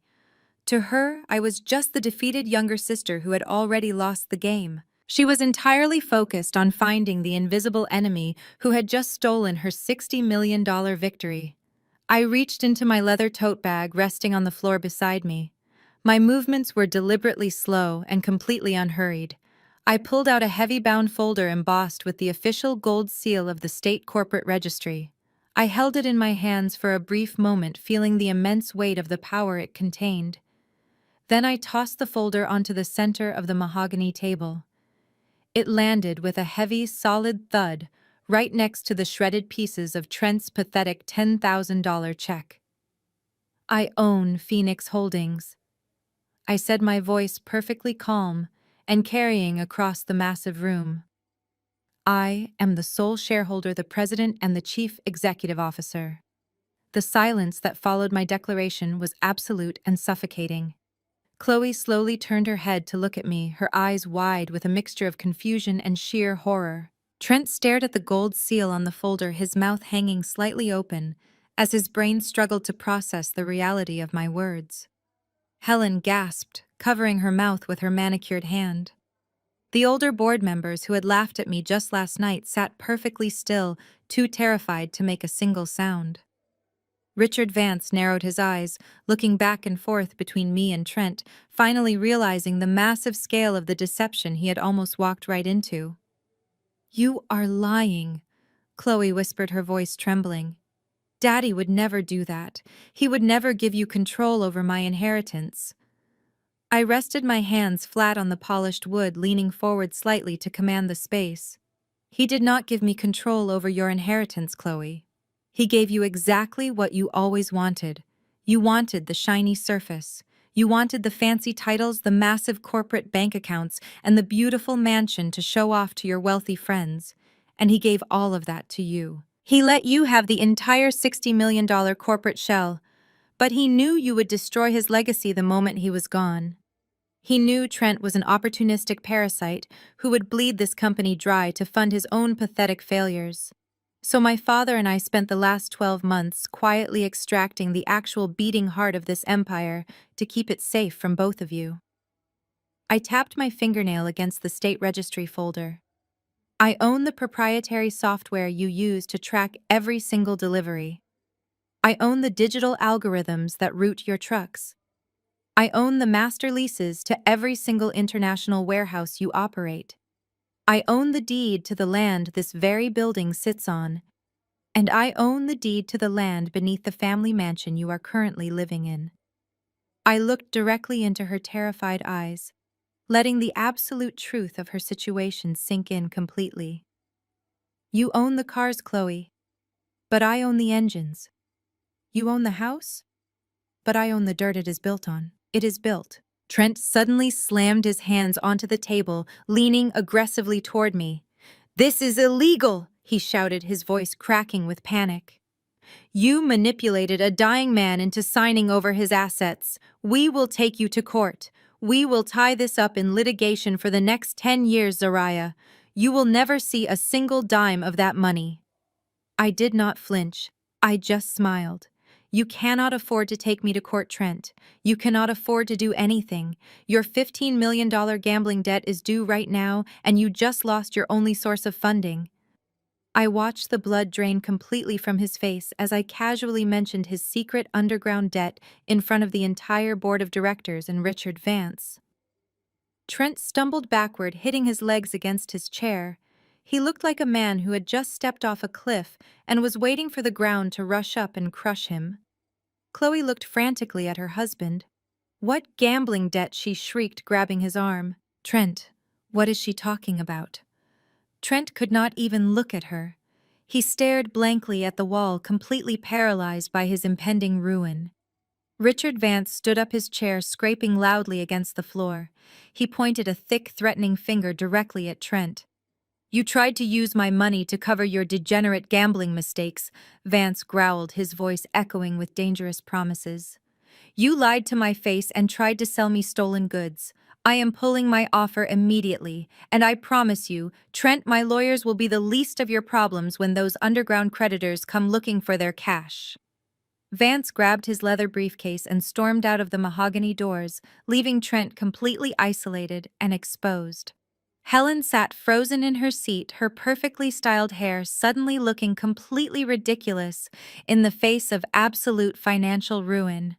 She had spent 2 decades kissing up to Chloe, assuming it was her permanent ticket to a life of endless luxury. Now she was staring at the undeniable fact that she had aligned herself with a sinking ship. She looked at me with wide, pleading eyes, silently begging for the mercy she had viciously denied me just yesterday on the phone. I gave her a cold, blank stare, offering absolutely nothing. I walked slowly around the edge of the massive mahogany table, my heels clicking sharply against the floor. Every eye in the room followed my movements. I stopped right behind Chloe's chair, looking down at her trembling shoulders. "You thought you were so incredibly smart," I whispered, leaning down so only she and Trent could hear the full weight of my disgust. "You thought walking around in designer clothes and throwing my dedication in my face made you superior, but you never understood the basic mechanics of power. You only understood the illusion of it. My father built a fortress and he handed you the keys to the front door, but he gave me the entire foundation. But I was not finished. The trap still had one final mechanism left to snap shut." I reached across the table and picked up the termination paperwork Chloe had so gleefully signed just 10 minutes ago. I held up the pages, showing her aggressive signature inked heavily at the bottom. "You were in such a massive rush to get rid of me today," I said, my voice dropping to a dangerous, chilling tone. "You wanted to humiliate me. You wanted to strip away my corporate health insurance and throw me out onto the street without a severance package. You did not even bother to read the employment contract you were officially terminating." Mr. Sterling adjusted his glasses and opened a new folder, pulling out a copy of my original employment agreement. According to the foundational operating agreement between Marcus T. Logistics and Phoenix Holdings, Mr. Sterling read aloud, "Zaria retains complete immunity from termination by the primary corporate shell. Her employment is considered a vital structural necessity for the continued licensing of the proprietary logistics software." Chloe stared at the lawyer, her hands shaking violently. "What does that mean?" she demanded, her voice shrill and desperate. "It means you fell right into the trap," I answered for him, tossing her signed termination papers back onto the table. "By legally firing me without cause and signing that document, as the chief executive officer, you just triggered a catastrophic hidden breach of contract clause. You broke the fundamental agreement that allows your company to function. And because of your arrogant, impulsive decision, Phoenix Holdings now has the legal right to instantly revoke your software licenses and demand immediate repayment of all outstanding corporate debts. You did not just fire me, Chloe. You just signed the execution order for your own company. Chloe stared at the termination papers as the reality of her colossal mistake penetrated her skull. Mr. Sterling placed his hand over the documents. The paperwork is fully executed, Chloe, he stated. There's absolutely no legal way of ever reversing this permanent action. I opened my black leather tote bag again and pulled out my encrypted laptop. I set it down on the table right in front of my sister and opened the lid. The screen glowed brightly, illuminating the terrified faces of everyone remaining in the room. Richard Vance paused near the mahogany doors and slowly walked back toward the table. His eyes were fixed intensely on my screen. I typed a command into my terminal window, syncing my laptop to the massive digital monitors covering the boardroom walls. The walls suddenly lit up, displaying the live operational map of Marcus T. Logistics. Thousands of green dots moved across the map representing our entire international fleet. It was the visual heartbeat of the $60 million empire. The board members now sat sweating nervously. Because you breached the foundational operating agreement, I said, hovering over the Enter key. Phoenix Holdings is exercising its right to revoke all software licenses. I pressed the key. The loud, sharp sound echoed in the silent room. Instantly, the massive monitors on the walls shifted. A jarring red warning banner flashed across every single screen. System offline. License revoked. The green dots turned gray and stopped moving. The automated dispatch network shut down. The global tracking system blacked out. The client database locked itself behind a digital firewall. In 10 seconds, the entire global network was completely paralyzed. The boardroom phones began to ring simultaneously in a chaotic symphony. International warehouse managers were calling in absolute panic because their doors had digitally locked and their routing software had completely vanished. Chloe stared at the dead screens. She inherited a global empire and destroyed it in less than 10 minutes. Trent looked like he was about to vomit. The company he desperately relied on to pay off his $15 million gambling debt was now a completely worthless shell. His arrogant, confident facade evaporated entirely, leaving him completely exposed. But I was not finished dismantling their entire lives. I closed my laptop with a satisfying snap.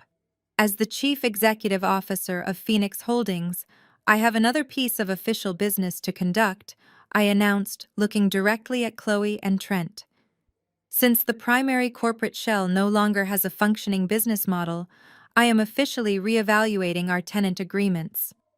Effective immediately, the monthly rent for this corporate headquarters building is being increased by 500%. Helen let out a loud gasp, clutching her pearl necklace.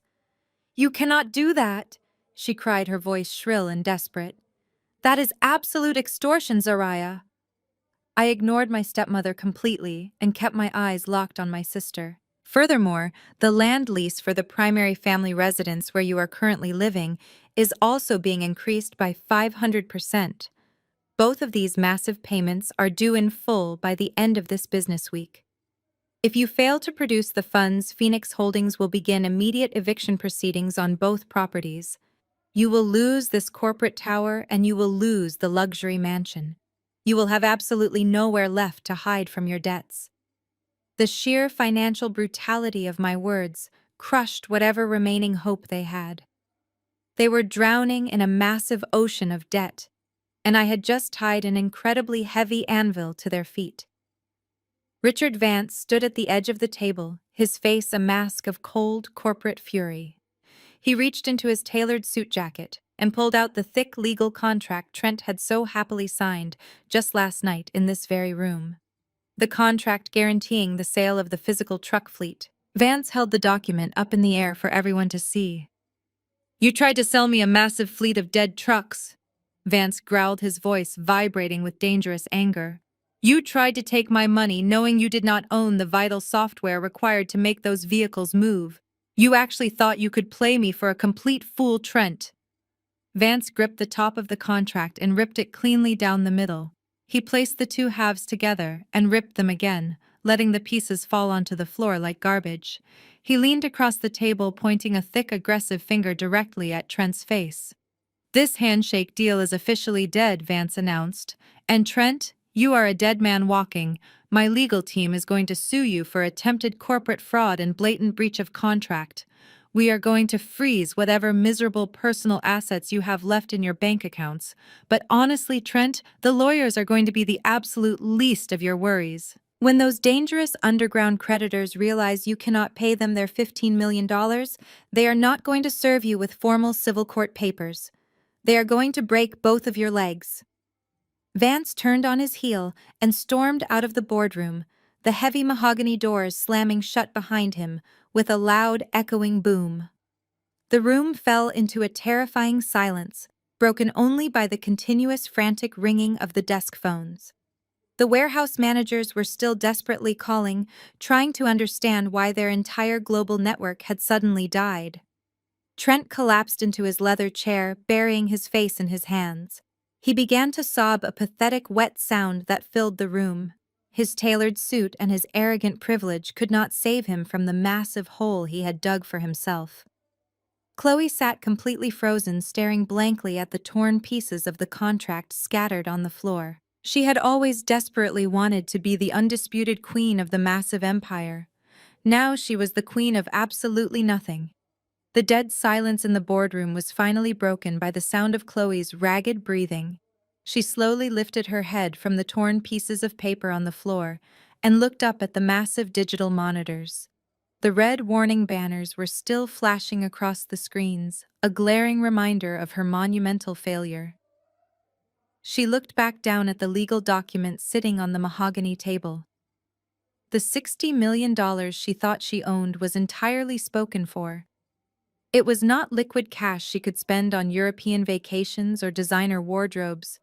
It was a massive pool of money legally reserved to pay international taxes, employee pensions, and the exorbitant software licensing fees I had just permanently revoked. By firing me, she had triggered the immediate acceleration of all corporate liabilities. The $60 million empire she had celebrated inheriting just 10 minutes ago was now a $60 million financial grave. Chloe turned her chair toward her husband. She reached out with trembling hands, desperately seeking the comfort and protection he had promised her.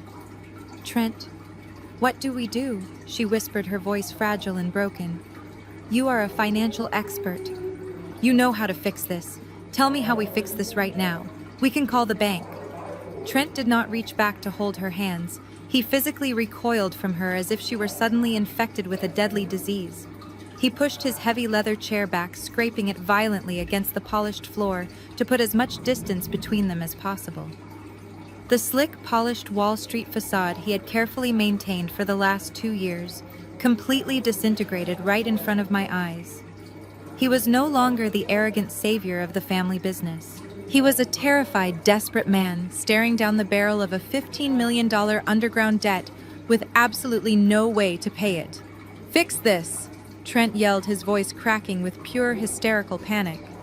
"Are you entirely out of your mind, Chloe? There is absolutely no fixing this. You just destroyed the only leverage we had." Chloe recoiled, her eyes widening in shock at his aggressive tone. "But you told me to fire her!" she cried out, pointing a shaking finger at me. "You handed me the pen to sign the termination papers, Trent. You told me it was the right thing to do to establish my total authority. Do not you dare blame this catastrophic stupidity on me!" Trent roared, slamming his hand down on the mahogany table so hard the remaining champagne glasses rattled. "You are the chief executive officer, Chloe. You are the one who aggressively signed a legally binding document without even bothering to read the foundational operating agreement first. You were so incredibly desperate to humiliate your little sister that you blinded yourself to the most basic principles of corporate management. You literally handed her the remote control to blow up your own company. I sat perfectly still watching the magnificent implosion of their toxic marriage." Helen stood up from her chair, her face flushed with maternal outrage. "Do not speak to my daughter that way, Trent. Helen scolded, stepping toward him with her hands on her hips. She is your wife. You are supposed to protect her. We need to stick together to fight Zariah. Trent whipped his head around and glared at Helen with absolute disgust. Shut up, Helen, he snapped viciously, his face turning a dark shade of purple. Shut your mouth right now. You are just as delusional as she is. There is no family. There is no empire. There is just a massive mountain of debt, and you two arrogant fools are sitting right at the very top of it, waiting to be crushed. I only married into this miserable family because Marcus had a $60 million cash flow. I tolerated your endless shopping trips because I was waiting for the big payout. But there is no payout anymore. Chloe let out a wounded gasp, clutching her chest as if he had just physically stabbed her. You do not mean that she sobbed, tears finally streaming down her perfectly contoured face, ruining her expensive makeup. You love me, Trent. We took vows. I do not love you. Chloe. Trent spat the words out with terrifying venom, completely stripping away the last remaining shreds of his fake affection. I love money, and right now, you are the most expensive liability in this entire room. You just inherited $60 million in corporate debt and a massive international logistics company that cannot even dispatch a single delivery truck. You owe a 500% rent increase on a mansion you cannot even afford to heat. You are completely bankrupt. The brutal truth of his words hit Chloe like a physical blow. She slumped forward, resting her head on the mahogany table, and began to weep uncontrollably. It was the deep, ugly sobbing of a woman who had just realized her entire existence was a complete lie. But Trent was not finished panicking. A new, much darker realization suddenly washed over his pale face. He looked at the legal documents on the table, and then looked at his own expensive suit. He was legally married to Chloe. They lived in a community property state. If her corporate shell went bankrupt and the international creditors came knocking, they would not just come after Chloe's assets. They would come after his personal bank accounts too. The invisible shield of his marriage had just transformed into a deadly financial anchor that was about to drag him straight to the bottom of the ocean. Trent began patting down his suit jacket pockets with frantic, jerky movements. He pulled out his cell phone, his hands shaking so violently he almost dropped it. He completely ignored his sobbing wife sitting less than 2 feet away from him. He turned his back to the table, pacing frantically toward the far corner of the massive boardroom. He dialed a number, pressing the phone hard against his ear. Pick up, pick up, pick up, he muttered desperately under his breath, pacing back and forth like a trapped animal. Hello? David Trent practically yelled into the phone the moment the call connected completely, uncaring that everyone in the room could hear every single word. Yes, it is, Trent. I need your legal advice right now. Do not put me on hold. Listen to me carefully. My wife just acquired a massive amount of toxic corporate debt. I am talking tens of millions in immediate liabilities. I need to know exactly how to shield my personal assets from her legal name immediately. I need to build a financial firewall today before her creditors find my private accounts. Trent gripped his cell phone so tightly his knuckles turned bone white. He paced frantically near the floor-to-ceiling windows, entirely turning his back on his weeping wife. I do not care what the state community property laws say, David, he hissed aggressively into the receiver. There has to be a legal loophole. We have only been married for 2 short years. She signed those corporate termination papers completely alone. She acted independently as the sole chief executive officer of the company. That has to count for something in a court of law. I cannot go down with this sinking ship. I have massive personal obligations to settle immediately. The massive boardroom was quiet enough that I could hear the faint, tinny sound of the lawyer's voice leaking through the phone speaker. David was talking rapidly, explaining the brutal, terrifying realities of spousal liability in cases involving massive corporate debt. Trent's face went from pale white to a sickly shade of gray. He stopped pacing, completely frozen in place as the lawyer delivered the final devastating verdict regarding his financial exposure. What do you mean the only way to sever the financial tie is to legally separate?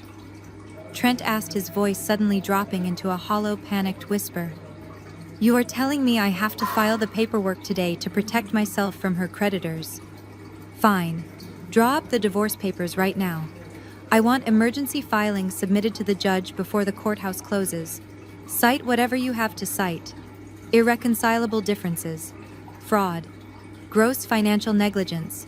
I do not care what you write. Just get my name completely detached from hers before the sun goes down today. Trent pulled the phone away from his ear and stared at the dark screen for a long, agonizing second. He pressed the red end call button with a shaking finger. The silence in the boardroom was incredibly heavy, broken only by the continuous sound of Chloe's ragged sobbing. She looked up at him, her expensive mascara running down her cheeks, in thick, dark streaks ruining her perfectly applied makeup. Trent, she whispered, her voice trembling with absolute terror. What are you talking about?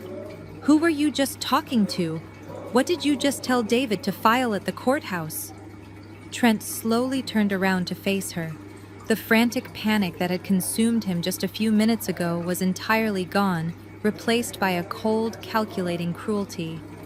He looked at my sister, not as a husband looking at his beloved wife, but as a desperate survivor looking at a diseased limb he needed to immediately amputate to save his own life. He straightened his expensive tailored suit jacket, adjusting his silk collar with stiff, robotic movements.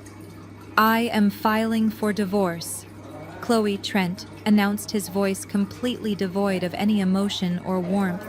I am filing for an emergency legal separation effective immediately. The words struck Chloe like a physical blow to the chest. She gasped violently, both of her hands flying up to cover her mouth. No, she cried, shaking her head frantically from side to side. No, Trent, you cannot do this to me. We are a team. You promised me. We are supposed to build this massive empire together. You said we were going to travel the world and live in luxury. You cannot just leave me here to deal with all of this mess by myself. Trent let out a harsh, bitter laugh that echoed sharply off the mahogany walls. Build an empire? He repeated, mocking her desperate words with pure disgust. There is no empire, Chloe. There is a massive crater of toxic corporate debt, and you are standing right in the absolute center of it. I am not going down into that dark hole with you.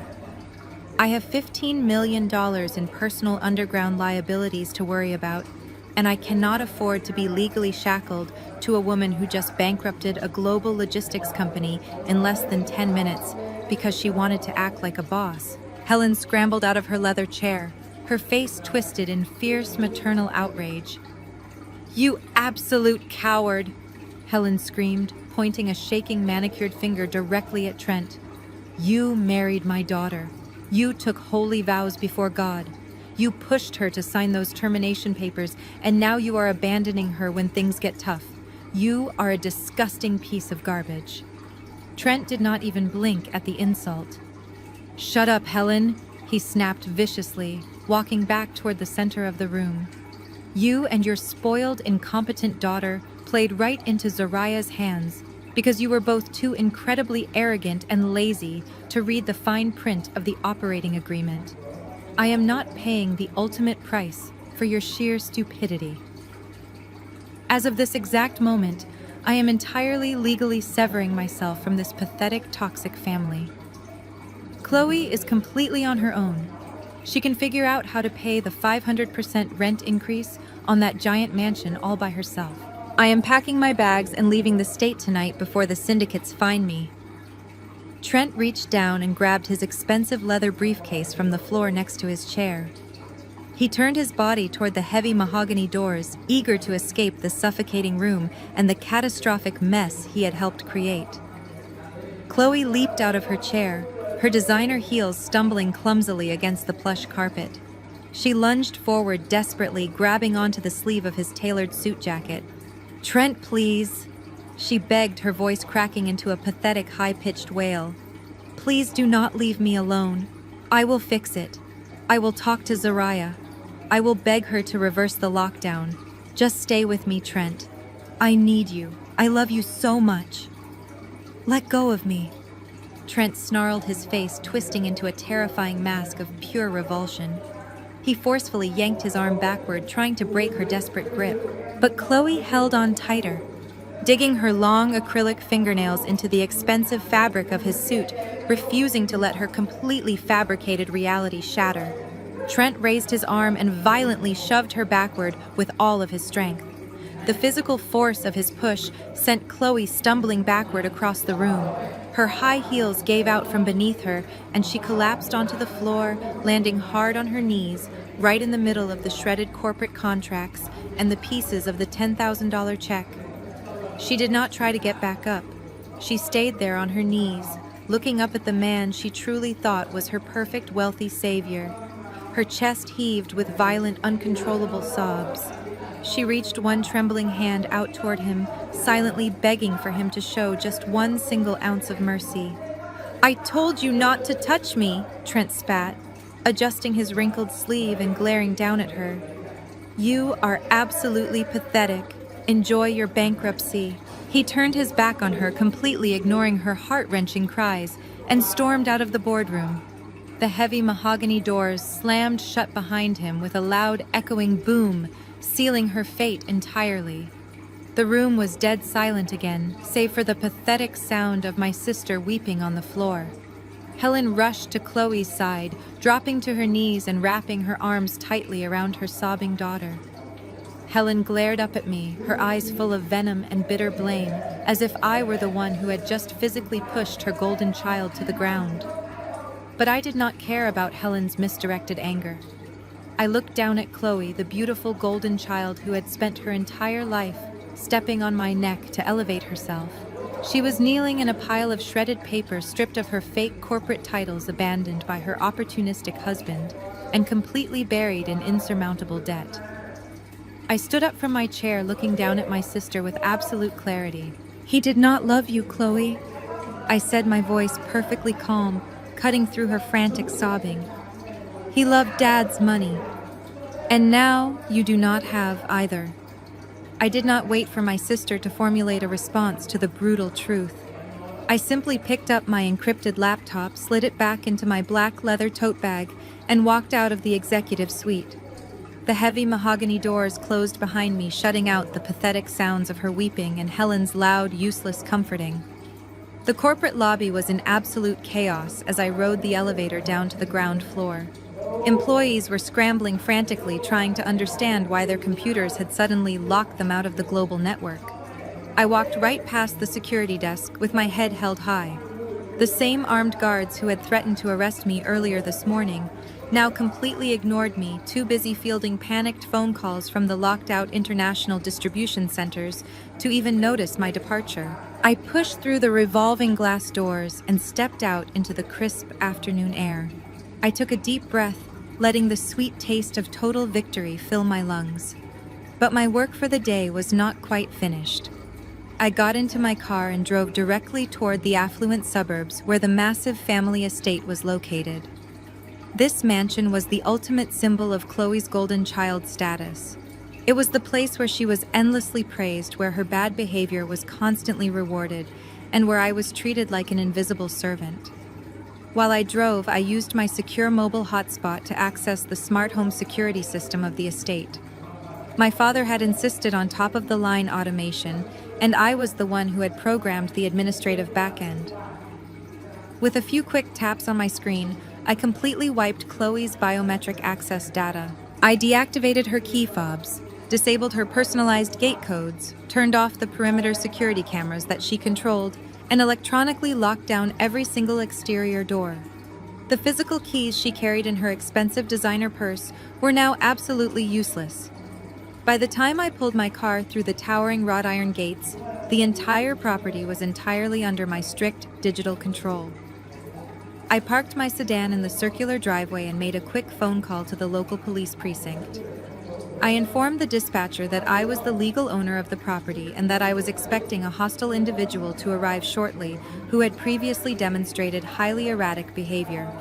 Because of the wealthy neighborhood, the police response time was incredibly fast. Within 15 minutes, a black and white patrol cruiser rolled quietly up the long driveway. Two uniformed officers stepped out, looking around the manicured green lawns with mild curiosity. I met them on the massive stone porch, holding the official state registry folder in my hands. I calmly introduced myself as the Chief Executive Officer of Phoenix Holdings and presented them with the original deed to the land and the estate. They reviewed the documents carefully, verifying my absolute legal ownership of the entire property. I asked them to stand by in case of a disturbance, and they politely agreed, waiting quietly in the shadows of the grand white columns. We did not have to wait very long. Less than half an hour later, a sleek black luxury rideshare vehicle sped up the long driveway and came to a screeching, halting stop near the fountain. The rear door flew open, and Chloe stumbled out. She looked absolutely horrific. Her expensive runway dress was wrinkled and stained. Her hair was a tangled mess, and her face was streaked with dark, ruined makeup. She had clearly been abandoned by Helen, who was probably busy calling her own lawyers to protect her own assets, and had taken a car straight to the only place she thought she still had any power. She wanted to retreat into her luxurious fortress to hide from the massive, crushing reality of her bankruptcy. She marched up the front steps, entirely ignoring the police cruiser parked just a few yards away in her blind, self-absorbed panic. Chloe reached the heavy oak front doors and frantically dug through her oversized tote bag. She pulled out her heavy ring of keys and jammed the primary key into the brass deadbolt. She twisted it hard, but the electronic locking mechanism refused to engage. The small light above the handle flashed a solid, angry red. She let out a frustrated growl and yanked the key out, trying her digital fob instead. She tapped the plastic sensor against the security pad over and over again. Access denied. Access denied. The automated voice of the security system calmly rejected her every single time. "Open the door!" she screamed, slamming her bare hands against the thick wood. "Let me in right now. I demand you let me in." I stepped out from the shadows of the massive stone columns, the two police officers falling in right behind me. "Are you having some trouble with the locks, Chloe?" I asked, my voice echoing loudly across the quiet, affluent neighborhood. Chloe spun around violently, pressing her back against the door. She stared at me, her eyes wide and bloodshot, her chest heaving with exhaustion. "What are you doing here?" she shrieked, pointing a shaking finger at me. "Get off my property, Zariah. This is my house. Daddy left this house to me. I will have you arrested for breaking in." I stopped at the top of the stairs, looking down at her pathetic, desperate display. "You really do not listen, do you, Chloe?" I said, shaking my head slowly. "I told you very clearly in the boardroom. You own the physical house, but Phoenix Holdings owns the dirt it sits on. And since your corporate shell just defaulted on the 500% rent increase, your residential lease is officially terminated. You do not live here anymore." Chloe opened her mouth to scream another insult, but the two police officers stepped forward, placing themselves firmly between us. "Ma'am, you need to step away from the door," the taller officer instructed, his voice carrying strict professional authority. "This property belongs to Phoenix Holdings, and the owner has requested that you vacate the premises immediately." Chloe looked at the officers in sheer disbelief. "No," she gasped, gripping the brass door handle tightly. "You cannot do this. She is the one breaking the law. I have a restraining order against her. I gave it to her yesterday at the cemetery. She is not allowed to be anywhere near me. Arrest her right now."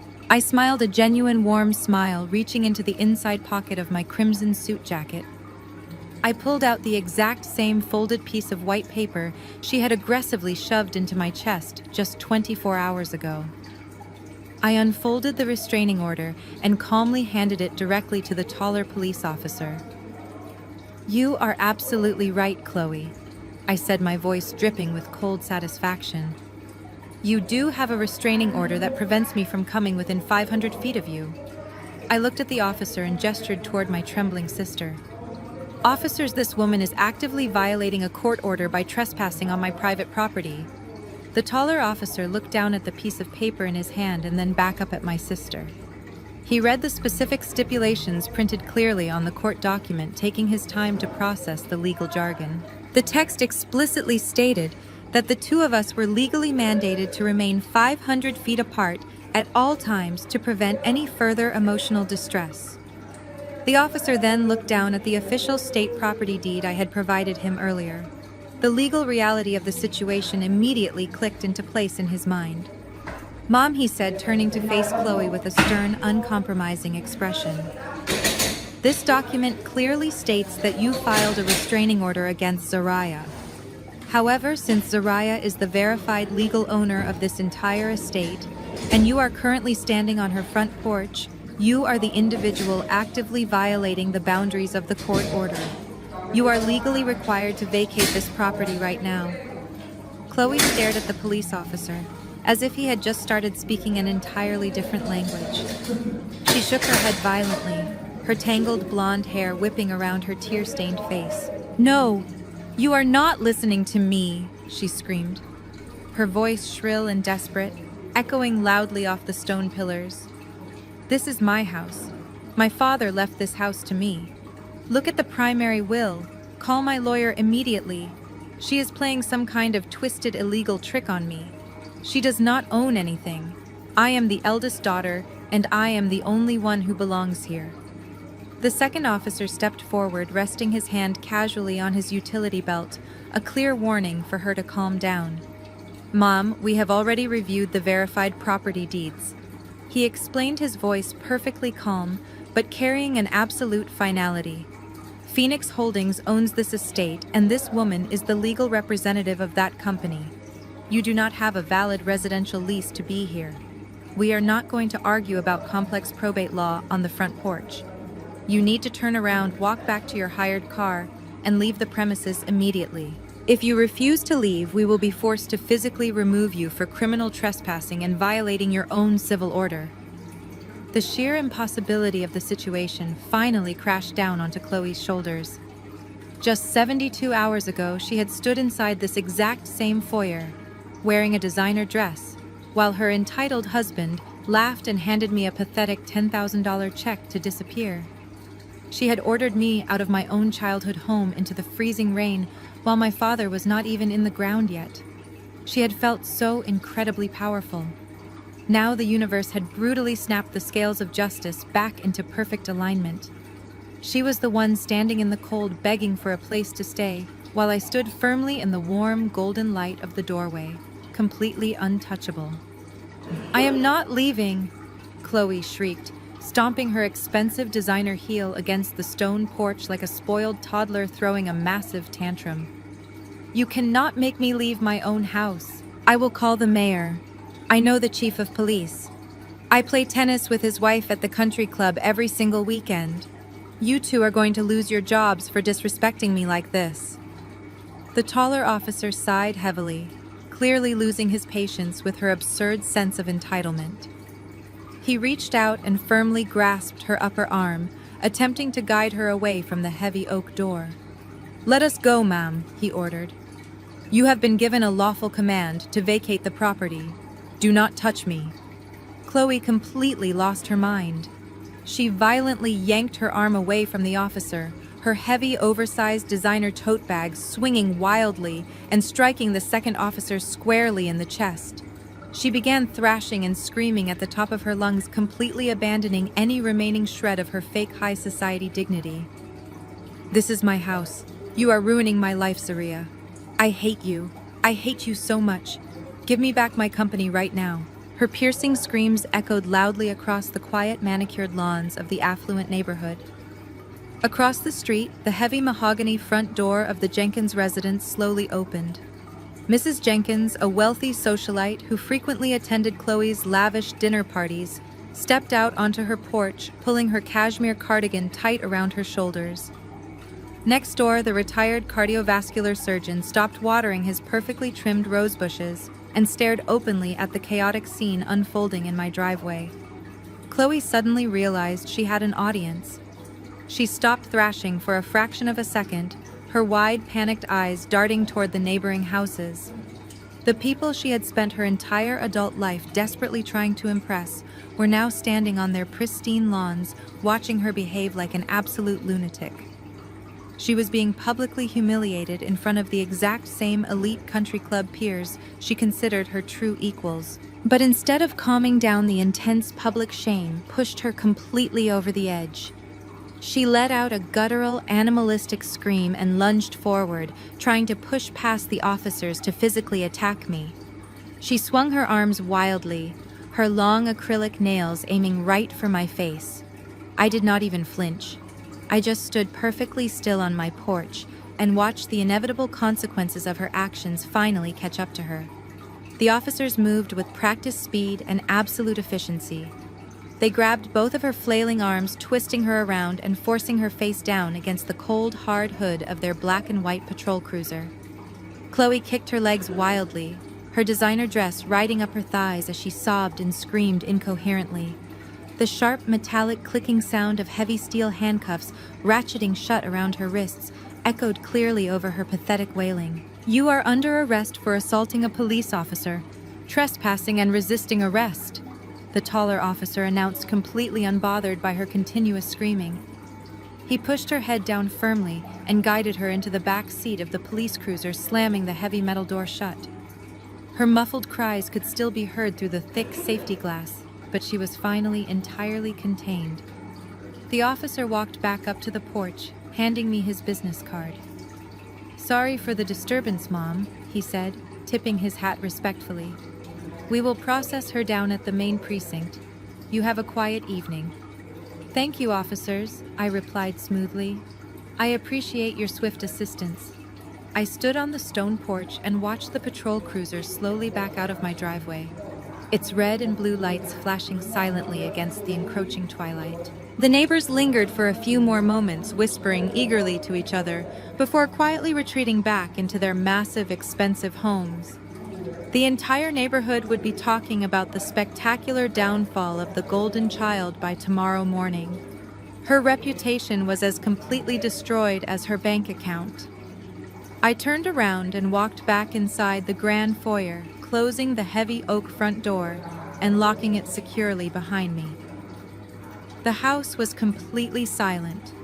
The chaotic, toxic energy that had suffocated these halls for my entire life was finally gone forever.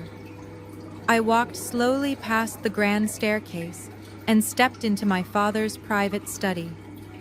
The room smelled faintly of old leather books and expensive wood polish.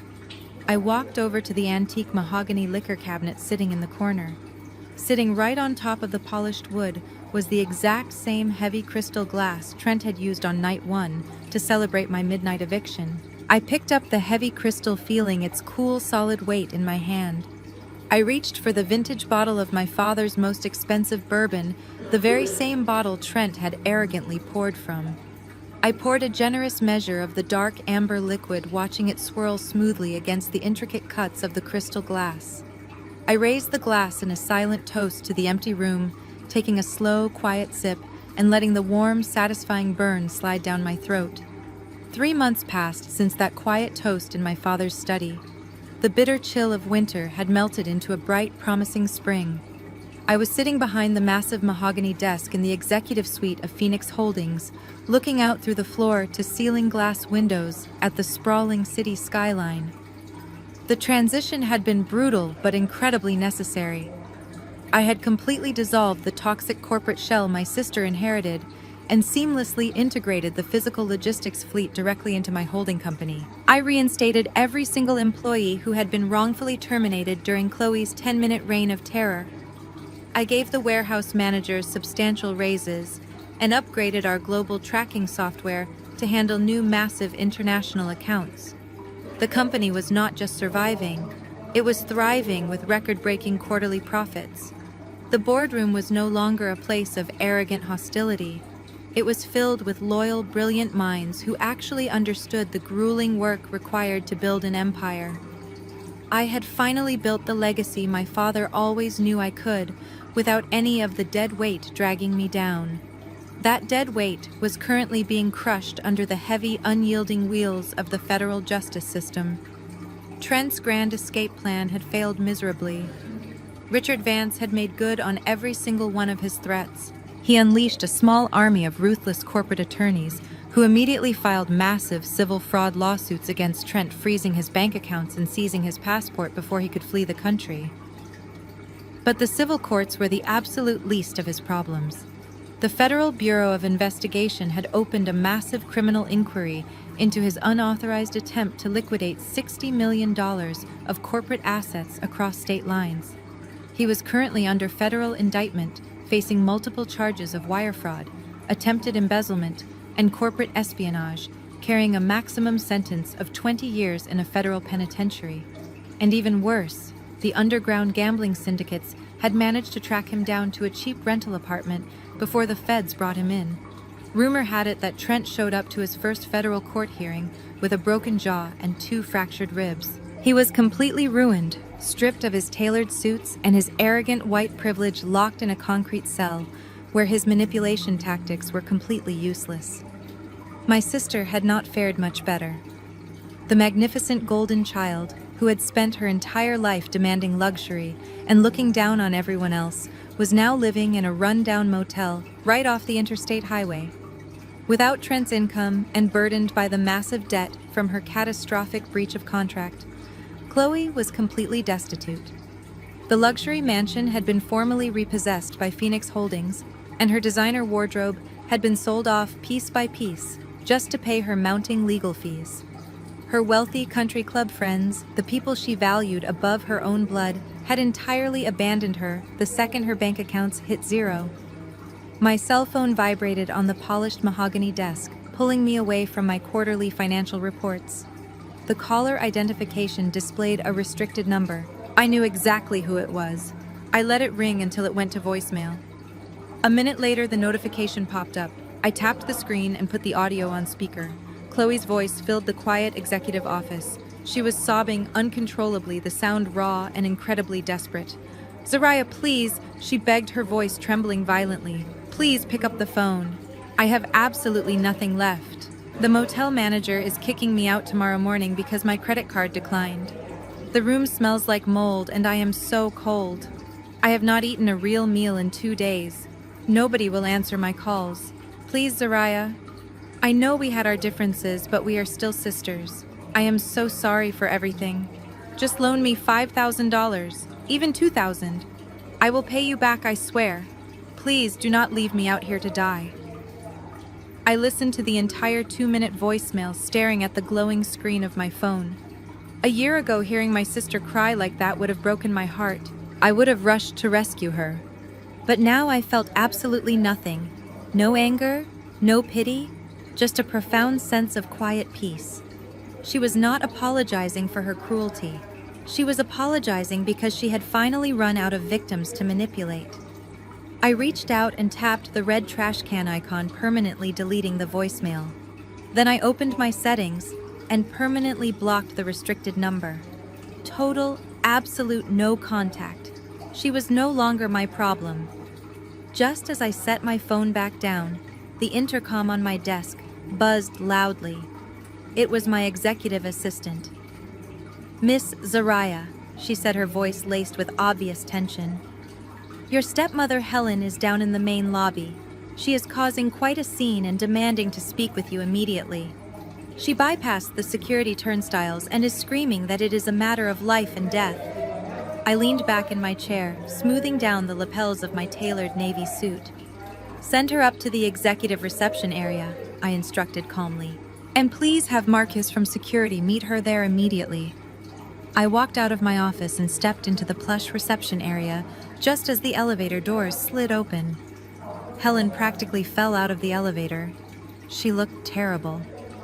Her expensive salon blonde hair was showing 2 inches of gray roots, and she was wearing a simple wrinkled blouse that she clearly had not ironed.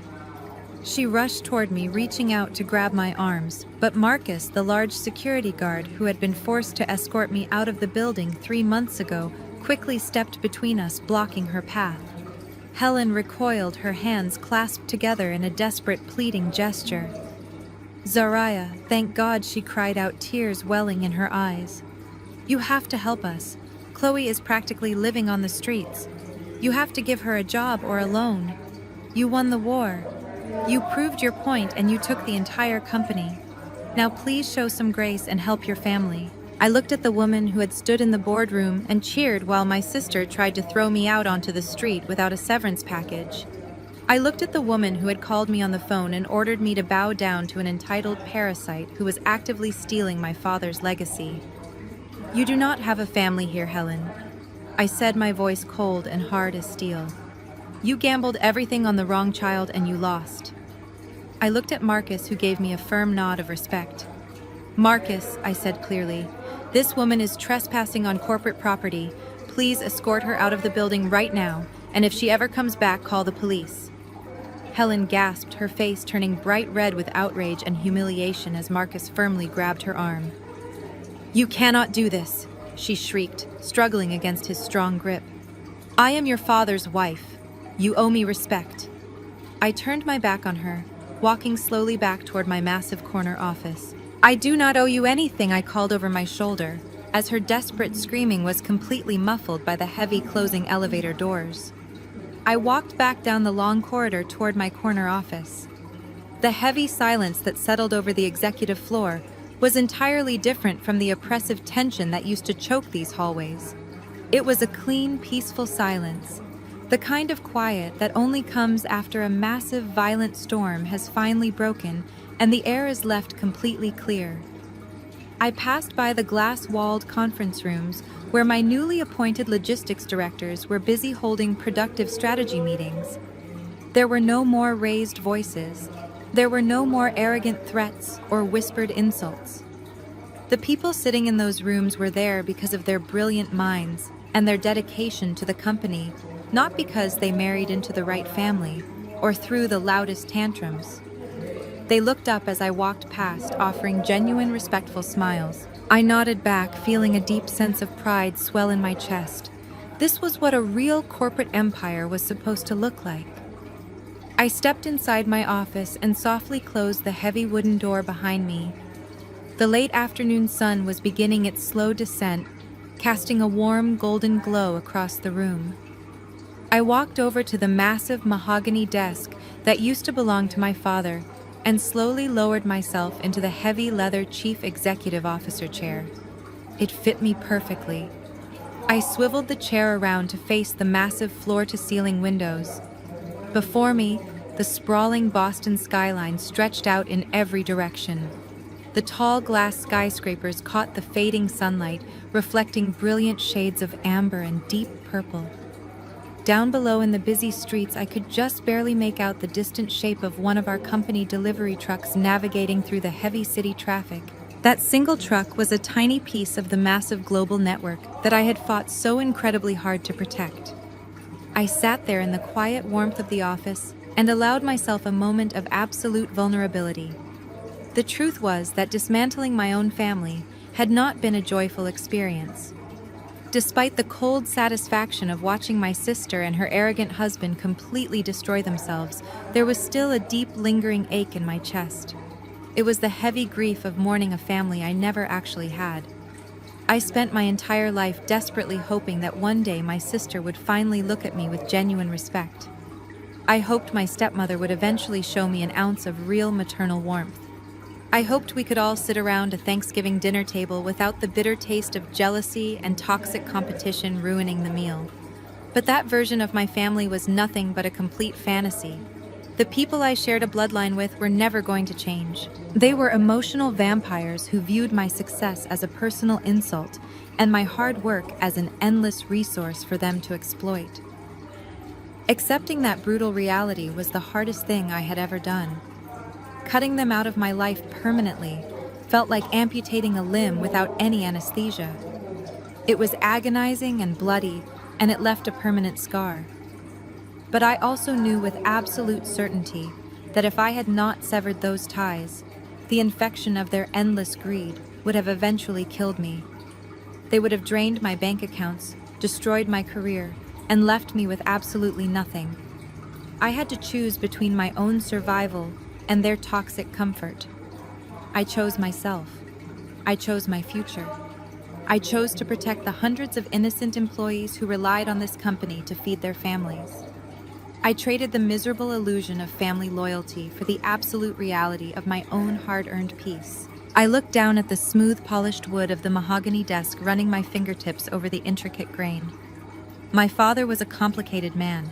He was harsh, demanding, and often emotionally distant. But as I sat in his chair, looking out over the empire he built, I finally understood the brutal brilliance of his final lesson. He knew exactly what Chloe and Trent were capable of. He knew that if he simply handed me the entire company on a silver platter, they would have spent the rest of their miserable lives dragging me through endless, expensive court battles trying to steal it back. They would have painted themselves as poor, helpless victims, and me as the greedy, manipulative sister.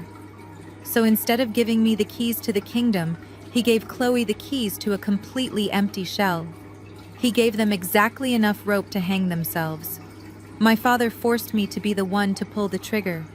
He made me step out of the shadows and claim my own power. He knew that true authority cannot be inherited. It has to be taken. It has to be defended. By setting up the blind trust and making me the sole owner of Phoenix Holdings, he forced me to stop playing the role of the quiet, obedient scapegoat. He taught me that the only way to deal with leeches is to completely remove their food source. It was a terrifying, traumatic lesson, but it was the only way to guarantee my permanent survival. He gave me the ultimate weapon, and he trusted me to have the strength to use it. I turned my chair back around to face the room. The shadows were growing longer, but my office felt incredibly bright. I opened my encrypted laptop and looked at the live global tracking map. Thousands of green dots were moving smoothly across the screen, representing a healthy, thriving international network. We were expanding into new European markets next quarter without Trent's disastrous interference. The emergency reserve fund was fully replenished, ensuring that every single warehouse worker would receive their holiday bonus this year. The legacy my father envisioned was no longer suffocated by the endless demands of entitled people who refused to work for their privileges. I had completely cleansed the foundation. Every single morning when I walk through those glass revolving doors, I know that I earned my place at the absolute pinnacle of this industry. The company was completely secure. My future was completely secure. The war was officially over, and I was the undisputed victor standing on top of the mountain I had built with my own 2 hands. Blood does not make you family, loyalty does. Have you ever had to let a toxic family member destroy themselves? Tell me in the comments. And if you are the scapegoat of your family, remember, sometimes you have to burn the table down to build your own. The story of Zariah teaches us a profound truth about family dynamics. We are conditioned by society to believe that blood relations demand unconditional loyalty, even when that same blood continuously disrespects our boundaries and drains our emotional resources. Zariah spent years trying to earn the respect of her sister and stepmother, supporting a family that viewed her as a disposable utility. The most vital lesson here is that you cannot heal a toxic environment by sacrificing your own well-being. True family is defined by mutual respect, shared loyalty, and the consistent choice to uplift one another. When people use your shared history as a weapon to manipulate or demean you, they forfeit the privilege of your presence. Zariah had to make the agonizing choice to dismantle the fragile illusion of her family to protect her father's legacy and her future. She realized that holding on to toxic relatives was like investing in a bankrupt company. Sometimes the most powerful act of self-preservation is walking away from the very people who should have protected you. It takes immense courage to stop playing the designated role of the family scapegoat and firmly demand the respect you actually deserve. By decisively cutting off the emotional vampires in her life, Zariah created the necessary space for a much healthier and far more authentic existence. We must learn to evaluate our relationships based on how people treat us in the present moment, rather than the familial titles they were born into. You absolutely do not owe anyone your sanity or your success just because you happen to share a last name. If you are currently carrying the suffocating burden of a toxic family dynamic, take a step back today to establish your boundaries and remember that choosing your peace is never a selfish act.